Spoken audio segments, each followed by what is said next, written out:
தோழமை சொந்தங்களுக்கு பணிவான வணக்கங்கள். இன்றைய வகுப்பினை நம்முடைய அருமை தோழர், இந்த நிகழ்ச்சியினுடைய ஒருங்கிணைப்பாளர், அவரால் தான் இது அத்தனையுமே சாத்தியமாச்சு. நம்ம இன்னைக்கு இந்த அளவுக்கு கிளாஸ் நடத்தி 4 வருஷமா நடத்துறோம் அப்படின்னா இதை சாத்தியமாக்கியதே நம்முடைய தோழர் மகராஜன் தான். கடந்த ஒரு 1.5 மாதமா அவருடைய தகப்பனார் ரொம்ப உடல்நிலை சரியில்லாம இருக்கிறதுனால அவர் இந்த ஒருங்கிணைப்பான பணியை செய்ய முடியல. இந்த காலத்துல நான் எவ்வளவு கஷ்டப்பட்டேன்னு பார்க்கும்போதுதான் மகராஜன் எவ்வளவு கஷ்டப்பட்டிருப்பார் அப்படின்றது எனக்கு தெரிஞ்சுக்க முடியுது அப்படின்னு. அதனால இந்த உழைப்புன்றதுல இன்னைக்கு இந்த கிளாஸ் இந்த அளவு சக்சஸ்ஃபுல்லா இருக்குன்னா அதுக்கு உழைப்பு முழுக்க முழுக்க என்னுடைய அருமை தம்பி மகராஜன் தான். அதுல 2 விதமான கருத்தே இல்லை. என்னுடைய தம்பி தான் மகராஜன் அந்த அளவுக்கு. அதனால இன்னைக்கு அவரு விசேஷமா ஒரு வகுப்பாவது நீங்க எடுங்க அப்படின்ற மாதிரி அவரை நான் வேண்டுகோள் வச்சேன். ஏன்னா அவருடைய பிரசன்ஸ் இல்லாம இருக்கக்கூடாது அப்படின்றதுக்காக அவர் இன்னைக்கு PLI RPI பற்றி விளக்கமா தேவையான பல்வேறு செய்திகளை புரிந்து கொள்வார். அதனால கண்டிப்பா நீங்க எல்லாரும் இந்த பாடங்களை உறுதியா கவனிக்கணும்னு சொல்லி நான் கேட்டுக்கொள்கிறேன். மகராஜன் நீங்க ஸ்டார்ட் பண்ணுங்க. மகராஜன் நான் மியூட் பண்ணிக்கிறேன். Okay sir. Okay sir. Okay, நான் மியூட் பண்ணிக்கிறேன். அனைவருக்கும் மாலை வணக்கம். சார் சொன்ன மாதிரி ரொம்ப டிஃபிகல்ட்டான சுச்சுவேஷன். ஸோ எல்லாருக்குமே ஒவ்வொரு டைமிங்ல வரும். எனக்கு இந்த மாதிரி ஒரு நேரத்தில் ரொம்ப முடியல, என்னால் அசிஸ்ட் பண்ண முடியலன்னு ஒரு வருத்தம் இருந்துச்சு. ஆனால் எல்லாருமே எல்லாரையும் கோஆர்டினேட் பண்ணுறது என்னன்னா அவங்கவுங்களுக்கு பர்சனல் இஷ்யூஸ் ஏதாச்சும் இருக்கும். ஸோ அதுக்கெல்லாம் இடையில தான் உங்களுக்கு இந்த ஃப்ரீ ஆன்லைன் கிளாஸஸை நம்ம NFP P3 சர்க்கிள் யூனியன் சார்பாக NCA பால் எழுச்சி பேரவையின் சார்பாக எடுத்துகிட்டு வரோம். ஸோ இதுக்கு நாங்கள் வைக்கிற வேண்டுகோள் ஒன்று தான். நீங்கள் போஸ்ட்மேனாவோ MTS ஆவோ இல்லை PO பாஸ் பண்ணி போயிட்டீங்க அப்படின்னா NFP தொழிற்சங்கத்திலேயே சேரணும், NCA பால் எழுச்சி பேரவையை வலுப்படுத்தணும் அப்படிங்கிற ஒரே ஒரு வேண்டுகோளை தான் கட்டணமா ஒரு வேண்டுகோளாகவே வச்சிருக்கோம். ஸோ இன்னைக்கு நம்ம PLI RPI கிளாஸஸ் பார்க்கலாம். ஸோ பொதுவாக எப்போதும் 2 கிளாஸ் 3 கிளாஸ்ல எடுப்போம். உங்களுக்கு இப்போ சிலபஸ் கம்மிங்கிறதுனால நான் அதே கண்டென்ட் தான் கொண்டு வந்திருக்கேன். அட் த சேம் டைம் நான் அதை கொஞ்சம் ஸ்கிப் பண்ணிட்டு கொஞ்சம் ஃபாஸ்டாகவும் போகிறேன். சரிங்களா? ஸோ PLI இன்ட்ரடியூஸ் ஆன டேட் 1/2/1884, 1 February 1884. முதல்ல அதை தொடங்கும் போது சென்ட்ரல் கவர்மெண்ட் எம்ப்ளாயீஸ்க்கு ஒரு வெல்ஃபேர் மெஷராக மட்டும்தான் அதை தொடங்கினாங்க. ஸோ லேட்டர் ஃபீமேல் எம்ப்ளாயீஸ்க்கு கூட அதை 1894 எக்ஸ்டெண்ட் பண்ணியிருக்காங்க. ஸோ 1/2/1884 ஸ்டார்ட் பண்ணது 1894 தான் ஃபீமேல் எம்ப்ளாயீஸ்க்கே எக்ஸ்டெண்ட் பண்ணியிருக்காங்க. ஸோ உங்க எல்லாத்துக்கும் தெரிஞ்ச மாதிரி RPLI rural postal life insurance, முதல்ல postal life insurance central government employees மட்டும்தான் சேர முடியும். எனக்கு தெரிஞ்சு ரொம்ப வருஷ காலம் 2017க்கு பிறகுதான் நிறைய மக்கள் ஜாயின் பண்ற மாதிரி அதுல நிறைய விரிவாக்கங்கள்லாம் கொண்டு வந்தாங்க. ஸோ அது வரைக்குமே அரசு சார்ந்த அரசு ஊழியர்கள் மட்டுமே அதுல பயன்பெற முடியும். ஸோ அந்த மாதிரி இருக்கிற பட்சத்துல கிராமப்புறங்களில் உள்ள இல்லை அரசு ஊழியர் அல்லாத பிற பொதுமக்கள் பயன்பெறுவதற்காக கொண்டு வரப்பட்டதுதான் RPLI. ஸோ அது அறிமுகப்படுத்தப்பட்ட தேதி என்பது 24/3/1995. ஸோ RPLI மல்ஹோத்ரா கமிட்டி அப்படின்னு ஒரு கமிட்டி போட்டிருந்தாங்க. அதனுடைய ரிப்போர்ட் பேஸ் அதை அடிப்படையாக கொண்டுதான் இந்த RPLI கொண்டு வரப்பட்டது. ஸோ கிராமப்புறங்கள்ல நகர்ப்புறம் அல்லாத ஒரு ஏரியாவில் இருக்கிற மக்கள் பயன்பெறணுங்கிறக்கான கொண்டு வரப்பட்டதுதான் RPLI. ஸோ நான் சொன்ன மாதிரி 19/9/2017 அது எக்ஸ்டெண்டட் கிளைண்டல் அப்படின்னு போட்டிருக்கேன். அப்படின்னா என்னன்னா, ஸோ PLIல அது வரைக்குமே central government state government employees அவங்க மட்டும்தான், purely central government state government employees மட்டும்தான் அதில் என்ரோல் ஆக முடியும். ஸோ இந்த எக்ஸ்டெண்டட் கிளைண்டல்ங்கிறது இன்னும் கொஞ்சம் நபர்களை அதில் பயன்பெற செய்யணுங்கிறக்காண்டி விரிவுபடுத்தப்பட்டதுக்கான ஒரு இதுதான். ஸோ அப்படி யாரெல்லாம் சேர்க்க முடிஞ்சது அப்படிங்கிறத கீழே பார்க்கலாம். அப்புறம் addition alteration modification of POLI rules 2011 அதை பிரசிடென்ட் ஆஃப் இந்தியா மட்டும்தான் பண்ண முடியும். அதுதான் rule number 2 in POLI rules. சரிங்களா? இதை கேள்வியா கேட்கறான். அதாவது POLI rules, post office life insurance rules 2011. So அதுதான் நமக்கு இது ஒரு பேஸ் ரூல் மாதிரி. ஸோ அதில் நிறைய அமெண்ட்மெண்ட்ஸ் கொண்டு வந்துகிட்டே இருப்பாங்க. ஸோ அதில் ஏதாவது சேர்க்கணும், நீக்கணும், இல்லை மாற்றணும் அப்படின்னா பிரசிடென்ட் ஆஃப் இந்தியா மட்டும்தான் பண்ண முடியும் அப்படிங்கிறது ரூல் நம்பர் 2. ஸோ இந்த PLI RPLI ஃபண்ட்ஸை மேனேஜ் பண்றது, நிர்வகிக்கிறதுன்னு பார்த்தீங்கன்னா DG post, director general post. So அது ரூல் நம்பர் 3ல சொல்லியிருக்கிறாங்க. இப்போ உங்க எல்லாத்துக்குமே தெரிஞ்ச மாதிரி டைரக்டரேட்ல வந்து 6 பிரிவா இருக்கு. ஸோ பிஎல்ஐக்குன்னு தனி இயக்குனரகமே இருக்கு. பார்சலுக்குன்னு தனி இயக்குனர் இருக்கு. பிடி மார்க்கெட்டிங்னு தனியா இருக்கு. மெயில்ஸுக்கு தனியா இருக்கு. சரிங்களா? ஸோ அந்த மாதிரி 6 பிரிவா தனியா இருக்கு. பிஎல்ஐக்கு தனியா இயக்குனரகம் இருக்கு. ஸோ அதனுடைய ஹெட்னு பார்த்தீங்கன்னா CGM PLI, chief general manager PLI. சரிங்களா? ஸோ இந்த பிஎல்ஐ டைரக்டரேட் அப்படிங்கிறது தான் இதனுடைய ஃபண்ட்ஸ், பிசினஸ் எல்லாத்தையும் மேனேஜ் பண்ற உச்சபட்ச மேலாண்மை. சரிங்களா? ஸோ இவங்க தான் வந்து ஆல் இந்தியா லெவல், அதாவது டைரக்டரேட் லெவல்ல வந்து ஹையஸ்ட் அத்தாரிட்டி. ஸோ இதனுடைய கணக்கு வழக்கு எல்லாம் பார்த்தீங்கன்னா டைரக்டர் பிஎல்ஐ கொல்கட்டா அவங்க தான் வந்து மெயின்டைன் பண்ணுவாங்க. ஸோ ரூல் 5ல பிஓஎல்ஐ ரூல் 5ல நிறைய டெஃபினிஷன்ஸ் கொடுத்துருக்காங்க. அதில் கொஞ்சம் இம்பார்ட்டன்ட் ஆனது நான் எக்ஸ்பிளைன் பண்ணுறேன். தேவையில்லாத கொஞ்சம் ஸ்கிப் பண்ணி போகிறேன். சரிங்களா? அக்செப்டன்ஸ் லெட்டர், ஒரு பாலிசியை அக்செப்ட் பண்ண பிறகு நமக்கு அந்த கஸ்டமர் நமக்கு பாலிசி போட்டிருப்பாரு இல்லையா, ஸோ அவருக்கு நம்ம வழங்கக்கூடிய ஒரு லெட்டர், அதுதான் acceptance letter. So accepting authority யாரு? ஸோ அந்த பாலிசி இப்போ யார் அக்செப்ட் பண்ணுவா? இந்த பிஎல்ஐ ஆர்பிஎல்ஐ பாலிசியை யார் யார் அக்செப்ட் பண்ணுன்ட்டு ஒரு சில ஆஃபீஸர்ஸ் வந்து நம்ம இது பண்ணி வச்சிருக்கோம். ஸோ அவங்க தான் வந்து அக்செப்டிங் அத்தாரிட்டி. ஸோ இந்த அக்செப்டன்ஸ் அத்தாரிட்டி அக்செப்ட் பண்ண பிறகுதான், பாலிசி அக்செப்ட் பண்ண பிறகுதான் இந்த அக்செப்டன்ஸ் லெட்டர் ஜென்ரேட் ஆகும். ஸோ அதுதான் உங்களுக்கு வந்து பாலிசி பாண்டோட சேர்த்து வச்சு போகும். சரிங்களா? Age proof.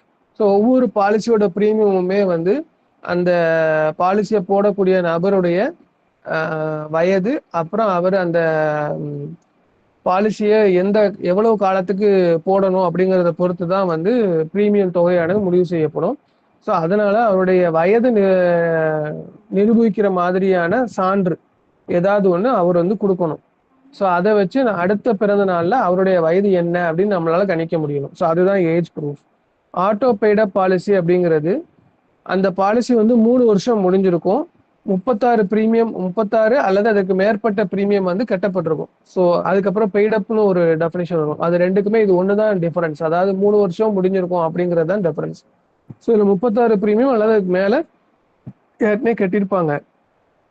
அதே சம் அஷ்யூர்டுக்கு அதே மெச்சூரிட்டி டேட்ல அதுக்கப்புறம் பிரீமியம் கட்டாம கட்டின பிரீமியத்துக்கு தகுந்தாற்போல மெச்சூரிட்டி அமௌண்ட் வாங்குறது வந்து ஆட்டோ பெய்டப் பாலிசி. அதுவே வந்து இந்த 3 வருஷம் கண்டிஷன் இல்லாமல் இருந்துச்சுன்னா அது வந்து பெய்டப் பாலிசி. சரிங்களா? சிபிசி நீங்க கேள்விப்பட்டிருப்பீங்க, சென்ட்ரல் ப்ராசஸிங் சென்டர். அது வந்து எல்லா ஹெச்ஓலையும் இருக்கும். பிஎல்ஐ ஆர்பிஎல்ஐ சம்மந்தப்பட்ட எல்லா ஒர்க்கையும் அங்கதான் நம்ம செய்வோம். அதாவது பிஓஆர்னாலும் சரி, எஸ்ஓஆர்னாலும் சரி, அங்க நம்ம போடுற புது பாலிசி, இல்ல பாலிசி ஏற்கனவே இருக்கிற பாலிசியில் எடுக்கப்படுற லோனு, இல்லைன்னா விடுபட்டு போன பாலிசியோட ரிவைவலு, கட்டி முடிச்ச பாலிசியோட மெச்சூரிட்டி, இல்லை இடையிலேயே முடிக்கணும் அப்படின்னா அதுக்கான சரண்டர். ஸோ இது எல்லாத்தையும் வாங்கி நம்ம அப்ளிகேஷன் வாங்கி பாஸ்புக்கு பாண்டு எல்லாம் வாங்கி அனுப்புவோம் இல்லையா? ஸோ அதெல்லாம் வச்சு சிஸ்டம்ல ப்ராசஸ் பண்ணி அதுக்கான சாங்ஷன் பேமெண்ட் எல்லாம் போறது வந்து சிபிசி அந்த பிரான்ச்ல தான் நடக்கும், சென்ட்ரல் ப்ராசஸிங் சென்டர். இது வந்து ஒவ்வொரு ஹெச்ஓ தலைமை அஞ்சலகத்திலும் வந்து இருக்கும். ஸோ கம்யூட்டேஷன் அப்படின்னு என்னன்னு பார்த்தீங்கன்னா, பாலிசியை பொறுத்தளவோட change in premium term and sum assured but not the maturity date அப்படின்னு போட்டிருக்கேன். ஸோ இப்போ நான் ஏற்கனவே முதலியே சொன்னேன், ஒரு பாலிசியோட கால அளவு 20 வருஷத்துக்கு அந்த பாலிசி இருக்கு, இல்லை 25 வருஷத்துக்கு, 18 வருஷத்துக்கு. ஸோ அவர் போடுற ஏஜ் இப்போ வந்து ஒரு 30 வயசுல போடுறாரு, 60 வயசுல தான் எடுக்க போறாரு அப்படின்னா அந்த பாலிசியோட காலம் வந்து 30 வருஷம் ஆகுது. ஸோ இந்த காலத்துக்கு தகுந்தாப்புல தான் அவருடைய பிரீமியம் வந்து அமைய போகுது. ஸோ அப்படி அமையிற பட்சத்துல இப்போ இந்த காலத்தை நம்ம குறைச்சாலோ கூட்டினாலோ அதுக்கு தகுந்தாப்புல அந்த பிரீமியம் தொகையாவது மாறுபடும் இல்லையா? ஸோ அந்த மாதிரி மாத்துறது தான் கம்யூட்டேஷன். ஆனா என்னன்னா டேட் ஆஃப் மெச்சூரிட்டி சேஞ்ச் ஆகாது. ஓகேங்களா? மெச்சூரிட்டி டேட் வந்து என்ன டேட் ஃபிக்ஸ் பண்ணியிருந்தோமோ அதை மாற்ற மாட்டோம். இந்த பிரீமியத்தை ஏதாவது மாத்துறது, பிரீமியம் டேர்ம் அதை மாத்துறது, சம் அஷ்யூர்டை மாத்துறது. ஸோ 5 லட்சத்துக்கு போட்ட பாலிசி நான் 10 லட்சத்துக்குமா அதே பாலிசியை வந்து என்ஹான்ஸ் பண்ணணும்னா பண்ணிக்கலாம். 5 லட்சத்துலேருந்து 10 லட்சம் சம் அஷ்யூர்டுக்கு என்ஹான்ஸ் பண்ணா பண்ணிக்கலாம். ஸோ அதுதான் கம்யூட்டேஷன். கன்வர்ஷன் அப்படின்னா அந்த மெச்சூரிட்டி டேட்டையே வந்து சேஞ்ச் பண்றது. ஸோ அப்படி சேஞ்ச் பண்ணணும் அப்படின்னா அந்த பாலிசி டைப்பே கூட சேஞ்ச் பண்ண வேண்டியிருக்கும். So EA policy, AEA policy, whole life, convertible whole life எல்லாம் இருக்குல்ல. ஸோ அந்த மாதிரி மாத்திரம் அப்படின்னா அது வந்து கன்வர்ஷன். டேட் ஆஃப் அக்செப்டன்ஸ், ஏற்கனவே அக்செப்டிங் அத்தாரிட்டி அக்செப்டன்ஸ் லெட்டரும் பார்த்தோம் பார்த்தீங்களா? ஸோ நம்ம வந்து நீங்க ஒரு இனிஷியலா இண்டெக்ஸ் பண்றதும்பாங்க. நீங்க வந்து ஒரு நபர்கிட்ட இருந்து பிரீமியம் தொகையை வாங்கி 1000மோ 2000மோ ஏதோ ஒரு தொகையை வாங்கி அவர் பாலிசி போடுறதுக்காக அந்த ஓப்பனிங் ஃபார்ம்ல சைன் எல்லாம் வாங்கி நீங்க இண்டெக்ஸ் பண்ணிடுவீங்க. உங்களோட பிஓனா உங்க டிவைஸ்ல இல்லை எஸ்ஓனா சிஸ்டம்ல இண்டெக்ஸ் பண்ணுவாங்க. அந்த பாலிசிக்குரிய ஆவணங்கள் எல்லாம் HOCPCக்கு போன பிறகு எல்லாம் சரியா இருக்கா, அவர் வந்து இதுல சேர்றதுக்கு தகுதியான நபர் தானா, அதுக்கான ஆவணங்கள்லாம் முறையா சேர்க்கப்பட்டிருக்கா அப்படிங்கறதெல்லாம் சரி பார்த்துட்டு அதை சிஸ்டம்ல போட்டு அவங்க வந்து அதுக்கான வேலையெல்லாம் பார்த்து முடிச்சுட்டு, போஸ்ட் மாஸ்டர் தான் சிபிசியோடைய மேனேஜர், அவர் தான் இன்சார்ஜ் எல்லாமே. ஸோ அவர் வந்து அதை அக்செப்ட் பண்ணுவார். ஸோ அந்த அக்செப்ட் பண்ற அவர் அக்செப்ட் கொடுத்த பிறகுதான் அந்த அக்செப்டன்ஸ் லெட்டருங்கிறது ஜென்ரேட் ஆகும். ஸோ அந்த தேதி தான் வந்து date of acceptance. Date of commencement of risk என்னது அப்படின்னா, என்னைக்கு இந்த ப்ரொபோசல் வந்து அக்செப்ட் ஆகுதோ அதுல இருந்து தான் வந்து ரிஸ்க் கமெண்ட்ஸ் ஆகும். ரிஸ்க்னா என்னது, பாலிசி எதுக்காக போடுறோம், நமக்கு ஏதோ ஒன்று ஆகுது அப்படின்னா ஸோ அந்த சம் இஷ்யூட் என்ன இருக்கோ அது பிளஸ் அந்த போனஸ், என்ன போனஸ் அந்த பாலிசிக்கு நிர்ணயிக்கப்பட்டிருக்கோ அந்த போனஸோடய சேர்த்து நம்ம எத்தனை ஆண்டுகள் காலம் கட்டியிருந்தா கூட இந்த மாதிரி உயிரிழப்பு ஏதாவது ஏற்படுற பட்சத்துல முழு சம் இஷ்யூடையும் அதுக்கு அத்தனை வருஷத்துக்குரிய போனஸையும் சேர்த்து வாங்குறதுக்கான இதுதான் வந்து இந்த பாலிசியே. ஸோ அந்த மாதிரி ரிஸ்க் எப்போ கவர் ஆகும்னு பார்த்தீங்க அப்படின்னா, அந்த பாலிசி அக்செப்ட் ஆனாதான் கவர் ஆகும். ஸோ நார்மலா ஒரு புது பாலிசி வந்து 15 டேஸ்ல வந்து அக்செப்ட் ஆகணுங்கிற மாதிரி இருக்கும் நினைக்கிறேன். 15 10 அந்த 15 நினைக்கிறேன். ஸோ நீங்க கம்ப்ளீட் டாக்குமெண்ட்ஸ் கொடுக்கணும், ஏதாவது விடுதல் இல்லாம கொடுக்கணும். ஒரு டேட் ஆஃப் பர்த் ப்ரூஃப், இல்லை எஜுகேஷன் குவாலிஃபிகேஷன், பிரைவேட் கம்பெனில ஒர்க் பண்றாரு, ஸ்டாக் எக்ஸ்சேஞ்சில் லிஸ்ட் ஆன கம்பெனிஸ்னா அதுக்கான ஆவணம் ஏதாச்சும், ஸோ ஐடி கார்டு, அந்த மாதிரி என்னென்ன தேவையோ, இமீடியட் சுப்பீரியரோட கையெழுத்து, இனிஷியல் ப்ரீமியம் கட்டினதுக்கான ரசீது, நீங்க இதுல போடுற ஏஜென்ட் போடுற ரெசிப்ட் எல்லாம் சேர்த்து வச்சு ப்ராப்பரா ஃபுல் ஃபிளெஜ்டா இருந்துச்சு அப்படின்னா அந்த மாதிரியான பாலிசியை வந்து 15 டேஸ்ல இண்டெக்ஸ் பண்ணி அக்செப்ட் பண்ணி கொடுப்பாங்க. ஸோ இந்த 15 நீங்க அதை வாங்கணும், வாங்கி உடனே அனுப்பணும், அவங்க அக்செப்ட் பண்ணணும். இந்த தேதிகளுக்கு இந்த நாட்களுக்கு இடையில ஏதாவது ஆச்சுன்னா பொறுப்பு கிடையாது. அது அக்செப்ட் ஆன தேதிக்கு பிறகுதான் வந்து அந்த ரிஸ்க் கவர் ஆகும். ஸோ டைரக்ட் ஏஜென்ட் கேள்விப்பட்டிருக்கீங்க. இப்போ ரீசெண்டா வந்து இந்த பிசினஸை டெவலப் பண்றதுக்காக நம்ம டிபார்ட்மெண்ட்ல கொண்டு வரப்பட்ட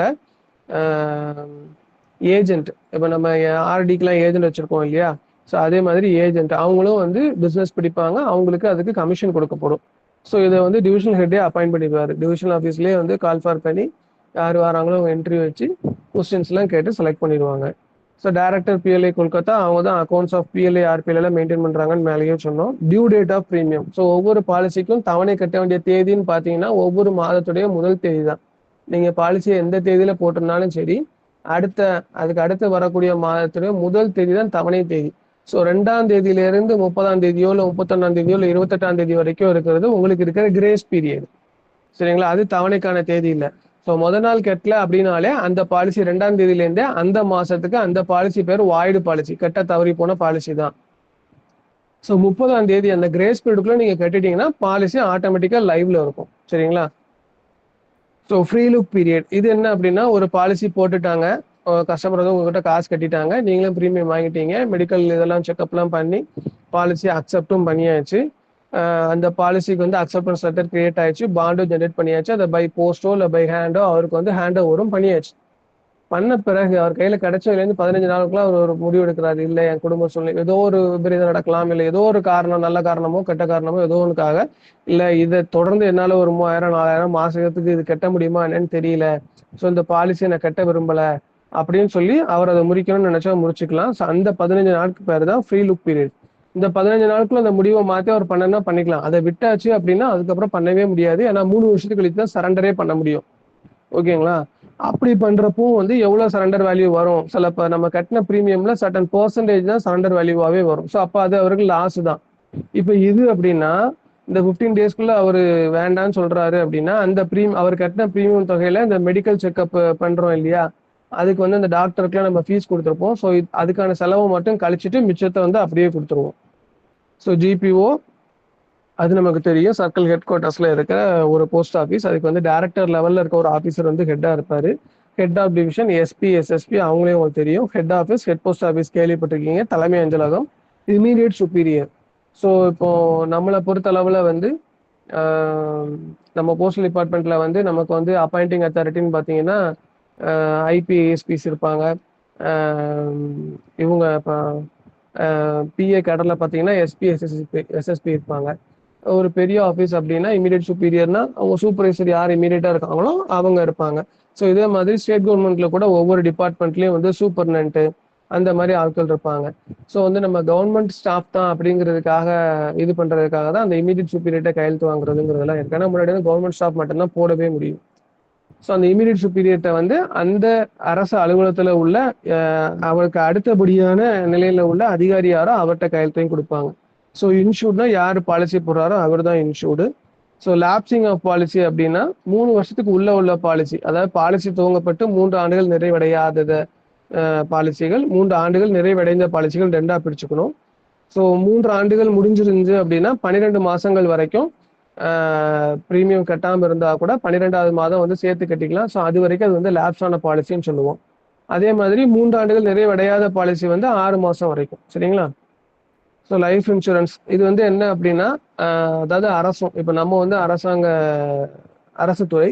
ஸோ நம்மளும் அந்த தனிநபரும் வந்து ஏற்படுத்திக்கிற ஒரு அக்ரிமெண்ட், ஒரு உடன்படிக்கை மாதிரி.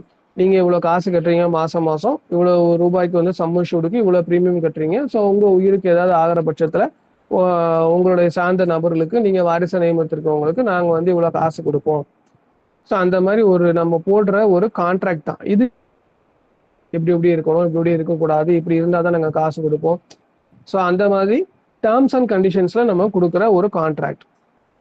ஸோ போஸ்ட் மாஸ்டர் தான் சிபிசியோட மேனேஜர், நான் ஏற்கனவே உங்களுக்கு சொல்லிட்டேன். ஸோ மார்க்கெட்டிங் ஸ்டாஃப் எம்இயும் தெரியும். பெய்டப் பாலிசி ஆட்டோ பெய்டப் சொல்லும் போதே சொன்னேன் இல்லைங்களா, அதுதான். பே அண்ட் அக்கௌண்ட்ஸ் ஆஃபீஸர்னா நம்மளை பொறுத்தளவுல வந்து நமக்கு சம்பளம் போடுற ஒரு அதிகாரின்னு சொல்லுவோம். ஸோ ஹெச்ஓ அக்கௌண்ட்ஸ் பேனலில் உள்ள அக்கௌண்டன்ட் தான். பீரியட் ஆஃப் கிரேஸ் சொன்னேன், அந்த முதல் தேதி மட்டும்தான் தவணை கட்டுறதுக்கான தேதி, மற்ற எல்லாமே வந்து கிரேஸ் பீரியட். ஸோ அதுதான். பாலிசி பாண்டு பார்த்துருக்கீங்க இல்லையா? ஸோ யார் பேருக்கு போட்டிருக்கோம், அவரோட பிறந்த தேதி என்ன, எந்த டேட்ல அக்செப்ட் ஆச்சு, எந்த டேட்ல மெச்சூர் ஆகுது, எவ்வளவு சம் இஷ்யூடு, என்ன டைப் ஆஃப் பாலிசி, இஏவா ஏஇஏவா என்ன. ஸோ அந்த மாதிரி ஒரு அப்புறம் நம்ம டேர்ம்ஸ் அண்ட் கண்டிஷன்ஸ் எல்லாம் பின்னாடி பிரிண்ட் ஆயிருக்கும். ஸோ அதெல்லாம் பிரிண்ட் எடுத்து கொடுத்துருக்கிறது தான் வந்து பாலிசி. ஸோ பாலிசி இன்ஃபோர்ஸ்னா நடப்புல இருக்க பாலிசி, அதான் சொன்னேன் பார்த்தீங்களா. ஸோ இப்போ 1ஆம் தேதி நீங்க வந்து எல்லா பாலிசியுமே வந்து தவணையை கட்டிடணும். கட்ட தவற பட்சத்தில் 2ஆம் தேதியிலேருந்து 30ஆம் தேதி வரைக்கும் நீங்க என்னை கொண்டு போய் கட்டினாலும் கட்டுற வரைக்கும் அந்த பாலிசி இன்ஃபோர்ஸ்ல இருக்குன்னு அர்த்தம் இல்லை. ஸோ கட்டினாதான் இன்ஃபோர்ஸுக்கு வரும். சரிங்களா? அதுதான். Post office life insurance fund amount outstanding. Post master general, so regional head circle ஹெட்டுக்குமே வந்து நம்ம ரூலிங்ஸ்ல நிறைய இடத்துல போஸ்ட் மாஸ்டர் ஜெனரல் தான் சொல்லியிருப்பாங்க. Post office premium. So proposer proponent insured எல்லாமே ஒரே ஆளை தான் குறிக்கும். Rural post office life insurance பண்றவங்க. சரண்டர் வேல்யூ இது நீங்க கேள்விப்பட்டிருப்பீங்க. சரண்டர் வேல்யூ அப்படின்னா ஒரு பாலிசி ஒருத்தர் போட்டுறாரு, அதை கட்ட முடியலன்ட்டு இடையில ஏதோ முடிக்கணும்னு நினைக்கிறாரு அப்படின்னா குறைஞ்சது 36 தவணைகளாவது அவர் வந்து கட்டியிருக்கணும். 3 வருட காலமும் முடிஞ்சிருக்கணும். முடிஞ்சாதான் வந்து அந்த பாலிசியை வந்து இடையில முடிக்கவே முடியும். அப்படி முடிக்கும் போது கூட அந்த பாலிசியோட தன்மையை பொறுத்து, அதாவது வகையை பொறுத்து, இஏ ஏஇஏ அந்த மாதிரி அதோட வகையை பொறுத்து, அவர் கட்டின பிரீமியத்தை பொறுத்து ஒரு ஒரு பகுதி சதவீதமான தொகை மட்டும்தான் அவருக்கு வந்து வழங்கப்படும். ஸோ அதுதான் வந்து சரண்டர் வேல்யூ. ஸோ அது வந்து பல நேரங்கள்ல 10 வருஷம் ஆகாத பாலிசியா இருந்தது அப்படின்னா, அதாவது பாலிசி துவங்கி 10 வருட காலம் முடியாத பாலிசியா இருந்ததுன்னா அவர் கட்டின தொகை கூட அவருக்கு கிடைக்காது. ஸோ அந்த மாதிரி நேரங்கள்ல அவருக்கு வந்து நஷ்டம் தான். ஸோ சரண்டர் பண்ணக்கூடாது. பொதுவா நம்ம பாலிசின்ட்டு இல்லை, எந்த பாலிசியா இருந்தாலுமே அதுதான் வந்து இது. ஸோ எவ்வளவு டேமுக்கு எவ்வளவு சரண்டர் வேல்யூங்கிறது கீழே போட்டிருக்கேன், அதை உங்களுக்கு சொல்றேன். ஸோ வாய்டு நான் ஏற்கனவே சொல்லிட்டேன். ஸோ லெஸ் தேன் 3 இயர்ஸ் டியூரேஷனா இருந்தது அப்படின்னா அந்த பீரியட் ஆஃப் கிரேஸ்க்குள்ள நம்ம வந்து 1ஆம் தேதி கட்டல அப்படின்னாலே வந்து மற்ற நாட்கள்ல மற்ற தேதிகள்ல இந்த மாசத்துல கட்டினாலே வந்து அது வாய்டு பாலிசி தான். ஓகே. எலிஜிபிலிட்டி. ஸோ யார் யாரெல்லாம் போடலாம் பாலிசி, நான் ஏற்கனவே சொல்லியிருந்தேன் central government state government staff மட்டும்தான் போடுற மாதிரி இருந்துச்சு. 2017 வாக்குல அது வந்து விரிவாக்கம் பண்ணாங்க. ஸோ டீச்சிங் நான் teaching staff, private education institution, school, colleges, doctors, engineers, lawyers, இந்த மாதிரி நிறைய ப்ரொஃபஷனல் கோர்சஸ் படிச்சு டிகிரி கையில வச்சிருக்கவங்க எல்லாரும் அந்த டிகிரி சர்டிஃபிகேட்டை கொடுத்து அவங்களும் வந்து இதில் என்ரோல் பண்ற மாதிரி விரிவாக்கப்பட்டுச்சு. ஸோ இதுல வந்து இன்னும் அதிகமான வகையான மக்களை உள்ள சேர்க்கறதுக்காக 2021 கூட ஒரு ஆர்டர்ஸ் வந்துருந்துச்சு. ஸோ அதன்படி வந்து நிறைய group of people, chartered accountants, அதே மாதிரி national stock exchange, Bombay stock exchange, NSC பிஎஸ்சின்னு சொல்லுவாங்க இல்லையா, தினமும் நியூஸ்ல கூட சொல்லுவாங்க என்எஸ்சி மும்பை பங்குச்சந்தை குறியீடு அப்படிம்பாங்க. ஸோ அந்த பங்குச்சந்தையில தன்னுடைய பங்குகளை முதலீடு செஞ்சிருக்க கம்பெனிஸ், அதுல வேலை பார்க்குற எம்ப்ளாயீஸ், அவங்க என்ன கேடர்ல இருந்தாலும் பரவாயில்ல, ஸோ அந்த மாதிரி எம்ப்ளாயிஸ் கூட இதில் சேர்ந்துக்கலாம். இப்போ வந்து ப்ரைவேட் கம்பெனிஸ் எல்லாமே மேக்ஸிமம் வந்து ஷேர்ஸ் இன்வெஸ்ட் பண்ணியிருப்பாங்க. இப்போ ஒரு ரிலையன்ஸாக இருக்கட்டும், ராம்கோ சிமெண்ட்ஸாக இருக்கட்டும், ஸோ அவங்க எல்லாருமே வந்து பங்கு விற்பனை செஞ்சிருப்பாங்க. ஸோ அந்த பங்கு மற்றவங்க பொதுமக்கள் வந்து முதலீடு செய்கிற மாதிரியான பங்குகள் உள்ள கம்பெனிஸில் வேலை பார்க்குறவங்க கூட இதில் வந்து சேர்ந்துக்கலாம். ஸோ பாலிசி போடுறதுல குறைந்தபட்சம் அதிகபட்சம்னு ஒன்று இருக்கணும் இல்லையா? ஸோ பிஎல்ஐயை பொறுத்தளவில் குறைந்தபட்சம் வந்து 20,000 ரூபாய்க்கு நீங்கள் பாலிசி போட்டுக்கலாம். அதிகபட்சமாக 50 லட்சம் ரூபாய் வரைக்கும் ஒரு தனிநபர் அவங்க பேரில் பாலிசி வச்சுக்கலாம். இந்த 50 லட்சங்கிறது ஒருவேளை அவர் ஏற்கனவே ஆர்பிஎல்ஐ பாலிசியும் வச்சிருந்தாருன்னா அதுவும் சேர்த்து தான். ஸோ ஆர்பிஎல்ஐ பிஎல்ஐ பாலிசி எல்லாம் சேர்த்தே நம்ம டிபார்ட்மெண்ட்ல அவர் 50 லட்சம் வரைக்கும் தான் பாலிசியே வச்சுக்கலாம். ஆனால் பிஎல்ஐயா இருந்துச்சுன்னா மல்டிபிள்ஸ் ஆஃப் 20,000, அதாவது 20,000 மடங்கா பாலிசி வச்சிருக்கணும். அதே மாதிரி ஆர்பிஎல்ஐயா இருந்துச்சுன்னா மல்டிபிள்ஸ் ஆஃப் 10,000, 10,000 மடங்கா பாலிசி வச்சிருக்கணும். சரி, ஒருத்தருடைய இப்போ மேக்சிமம் 50 லட்சம் சொல்லணும். அதுலயுமே ஒரு சில இன்னொரு ரெஸ்ட்ரிக்ஷன் என்ன அப்படின்னா, 40 வயசுக்கு வரைக்கும் உள்ள இருக்கிற ஆள் அப்படின்னா அவருடைய இன்கம் என்ன இருக்கோ அதுக்கு 10 மடங்கு சம் இஷ்யூட் வர்ற மாதிரி நம்ம பாலிசி போட்டுக்கலாம். சரிங்களா? ஸோ 10,000 வருமானம் தான் வருது, ஒரு கவர்மெண்ட் ஸ்டாஃப் அவர் ஏதோ ஒரு கடைநிலை ஊழியரா இருக்காரு அப்படின்னா 10 × 10 1,00,000 ரூபாய் வரைக்கும் தான் சம் இஷ்யூடுக்கு ஒரு பாலிசியே போட முடியும். ஏன்னா அவருக்கு அந்த வருமானத்துக்கு ஏற்ற செலவுகள்லாம் இருக்கும் இல்லையா? ஸோ அது போக வந்து அவரால் எவ்வளவு கட்ட முடியும் அப்படிங்கிற அந்த அந்த திறனை இது பண்றதுக்காக தான் வந்து இது. ஸோ 40 வயசுக்கு வரைக்கும் உள்ள கம்மியா இருக்கிறவங்களுக்கு வந்து அவருடைய இன்கம் என்ன இருக்கோ அதே மாதிரி 10 டைம்ஸ் 10 மடங்கு சம்மர்ஷூட் வர மாதிரி பாலிசி போட்டுக்கலாம். Subject to maximum 50 lakhs. சில பேருக்கு வந்து அதிகப்படியான சம்பளங்கள் இருக்கும். ஏன்னா இப்போ ஐடி கம்பெனிஸ்ல பிஇ முடிச்சு ஐடி கம்பெனிஸ்ல ஒர்க் பண்றவங்க 2 லட்சம் 3 லட்சம் ரூபாய் சம்பளம் வேலை பார்க்குறவங்க எல்லாமே இருக்காங்க. ஸோ அதே மாதிரி இது அப்படின்னா வந்து அதிகப்படியான இது வரும். ஸோ மேக்ஸிமம் 50 lakhs நம்ம ஞாபகம் வச்சுக்கணும். இந்த வரம்பையும் நம்ம ஞாபகம் வச்சுக்கணும். ஸோ 41 அதுக்கு மேல இருக்கிறவங்க அப்படின்னா அவங்க இன்கம் என்ன இருக்கோ அதை மாதிரி 7 மடங்கு இது பண்ணலாம். பிஎல்ஐ பாலிசி வந்து ஸ்டாண்டர்ட் ஏஜ் ப்ரூஃப் இருந்தால் மட்டும்தான் போட முடியும். நான் ஸ்டாண்டர்ட் ஏஜ் ப்ரூஃப் வச்சு நம்ம ஆர்பிஎல்ஐ பாலிசிஸ் மட்டும்தான் போட முடியும். ஸோ பிஎல்ஐல வந்து 6 டைப் ஆஃப் பாலிசி இருக்கு. உங்க எல்லாத்துக்குமே தெரியும். Endowment assurance, whole life assurance, convertible whole life, anticipated endowment, joint life, children policy. So இந்த 6லயுமே வந்து இதனுடைய ஹிந்தி நேம்ஸ் நான் பிராக்கெட்ல போட்டிருக்கேன். ஸோ அதை படிச்சுக்கோங்க.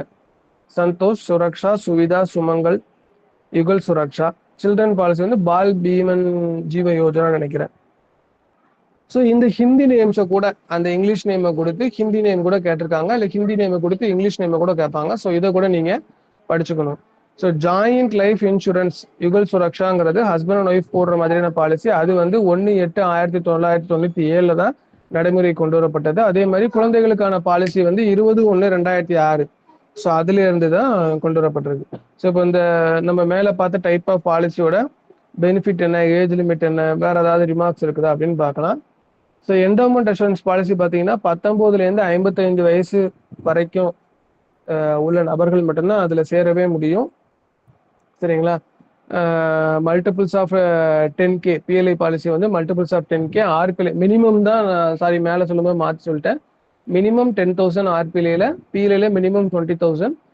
பிஎல்ஐ வந்து மல்டிபிள்ஸ் ஆஃப் 10K, ஆர்பிஎல்ஐ வந்து மல்டிபிள்ஸ் ஆஃப் 5K 5,000 ரூபாய். சரிங்களா? மல்டிபிள்ஸ் ஆஃப் 10K-வா போட்டுக்கலாம்.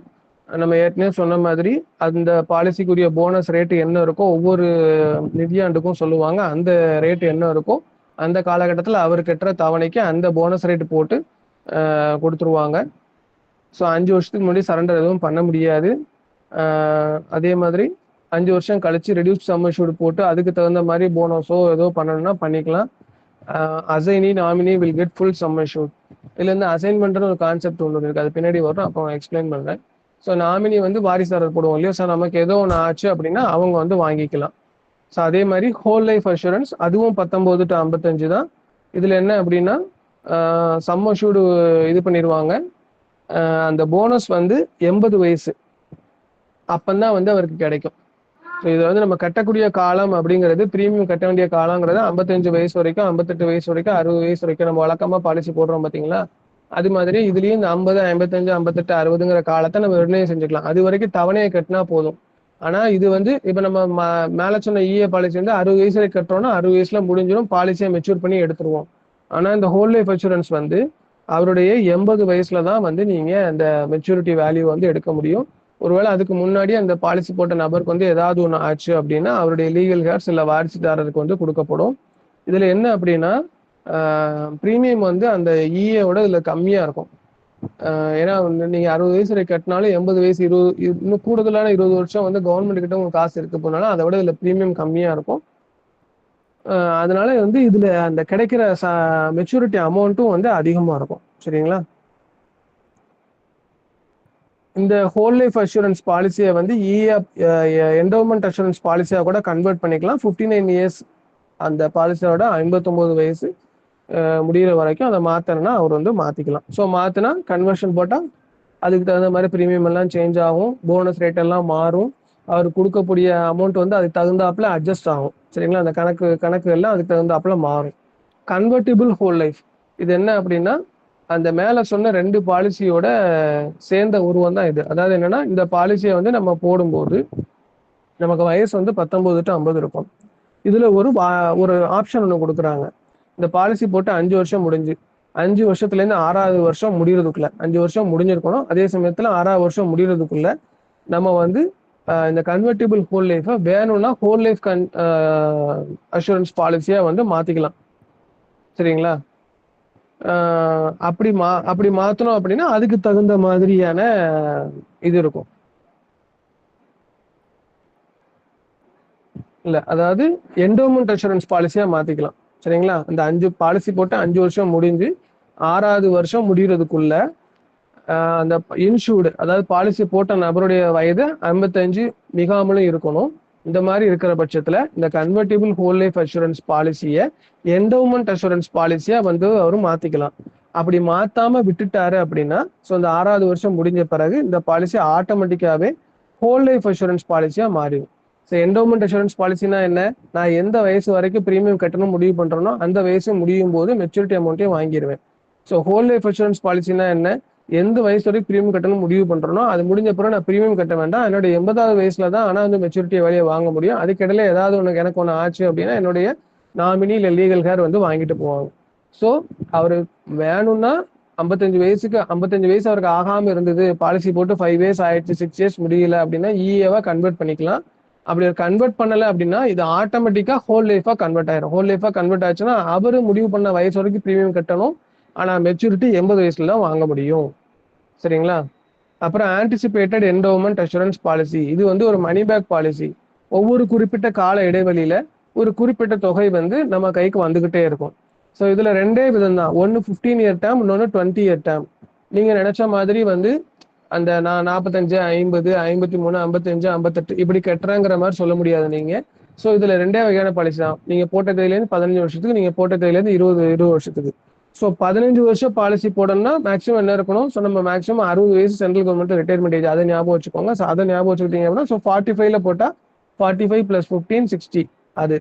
அப்படி இல்லை 20 வருஷம் பாலிசி போடணும் அப்படின்னா 40 வயசு இருக்கணும். ஸோ 40 + 20 60 அதுதான் கணக்கு. 15 இயர் 20 இயர். ஸோ ஏஜ் வந்து அந்த 19 to 40 அந்த 40ங்கிறது அதுதான். 20 இயர் பாலிசி போடணும்னா 40 வயசுக்குள்ளனா தான் முடியும். அதே மாதிரி 15 இயர் பாலிசி போடணும்னா 45 வரைக்கும் ஏஜ் இருந்தா ஓகே. ஸோ இதுக்கு வந்து மெடிக்கல் எக்ஸாமினேஷன் இந்த பாலிசிக்கு கம்பல்சரி. ஸோ இதையும் நீங்க படிக்கணும். எதுக்கெல்லாம் சரண்டர் பண்ணிக்கலாம், எதுக்கெல்லாம் சரண்டர் கிடையாது, எதுக்கெல்லாம் மெடிக்கல் எக்ஸாமினேஷன் கம்பல்சரி, எதுக்கெல்லாம் மெடிக்கல் எக்ஸாமினேஷன் இல்லை. ஓகேங்களா?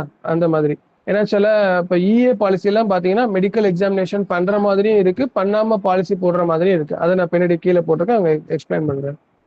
ஸோ ஜாயிண்ட் லைஃப் அஷூரன்ஸ் நம்ம இப்போ ஏற்கனவே சொன்னோம் இல்லையா, முதல்ல வந்து பிஎல்ஐ வந்து கவர்மெண்ட் எம்ப்ளாயிஸ்க்கு மட்டும்தான் போட முடிஞ்சது. அப்புறம் வந்து பெண்களுக்கு இது பண்ணோம். அதுக்கப்புறம் வந்து இப்போ நிறைய விரிவுபடுத்தியிருக்கோம் அப்படின்ட்டு. ஸோ இதுல எதுலையுமே இருக்க மாட்டாங்க. மேபி ப்ரொஃபஷனல் டிகிரி படிக்காத ஒரு ஹவுஸ் ஒய்ஃபா இருக்காங்க, அவங்க ஹஸ்பண்ட் மட்டும் ஏதோ ஒரு சென்ட்ரல் கவர்மெண்ட்ல ஒர்க் பண்றாரு, இல்லைன்னா அந்த லேடி வந்து சென்ட்ரல் கவர்மெண்ட்லயோ ஸ்டேட் கவர்மெண்ட்லயோ ஒர்க் பண்றாங்க, ஹஸ்பண்ட் வந்து ஏதாவது பிசினஸ் பண்ணிட்டு இருப்பாரு, தொழில் பண்ணிட்டு இருப்பாரு, இல்ல அவர் வேலை இல்லாம கூட இருக்கலாம். ஸோ அந்த மாதிரி ஒருத்தர் எலிஜிபிளா இருந்து இன்னொருத்தருக்கும் சேர்த்து பாலிசி போடுறதுக்கு தான் இது வந்து ஜாயிண்ட் லைஃப் இன்சூரன்ஸ் பாலிசி. அப்படி போடும்போது அந்த சிங்கிள் பிரீமியம்ல 2 பேருக்கும் ரிஸ்க் வந்து கவர் ஆயிரும். ஆனா என்னன்னா அந்த ஸ்பவுஸ் வந்து லிட்ரேட்டா இருக்கணும், படிச்சவரா இருக்கணும். ஸோ அதுதான். ஸோ இதுக்கு ஏஜ் லிமிட்னு பாத்தீங்கன்னா 21 to 45. இதுல என்ன அப்படின்னா ஸோ நீங்க என்ன ஏஜ்ல மெச்சூரிட்டின்னு நினைக்கிறீங்களோ அது வரைக்கும், இல்லைன்னா டெத் ஆஃப் ஸ்பவுஸ் ஸோ அது வரைக்கும் இப்போ நம்ம ஒரு மெச்சூரிட்டி வருஷத்தை முடிவு பண்ணி பாலிசி போடுறோம்னா அது வரை கட்டணும். அப்படி இல்லை அப்படின்னா இந்த ஸ்பௌஸ்ல ஒருத்தவங்க இறந்துடுறாங்க அப்படின்னா அது வரைக்கும் தான் வந்து ப்ரீமியம் வந்து கட்டணும். சரிங்களா?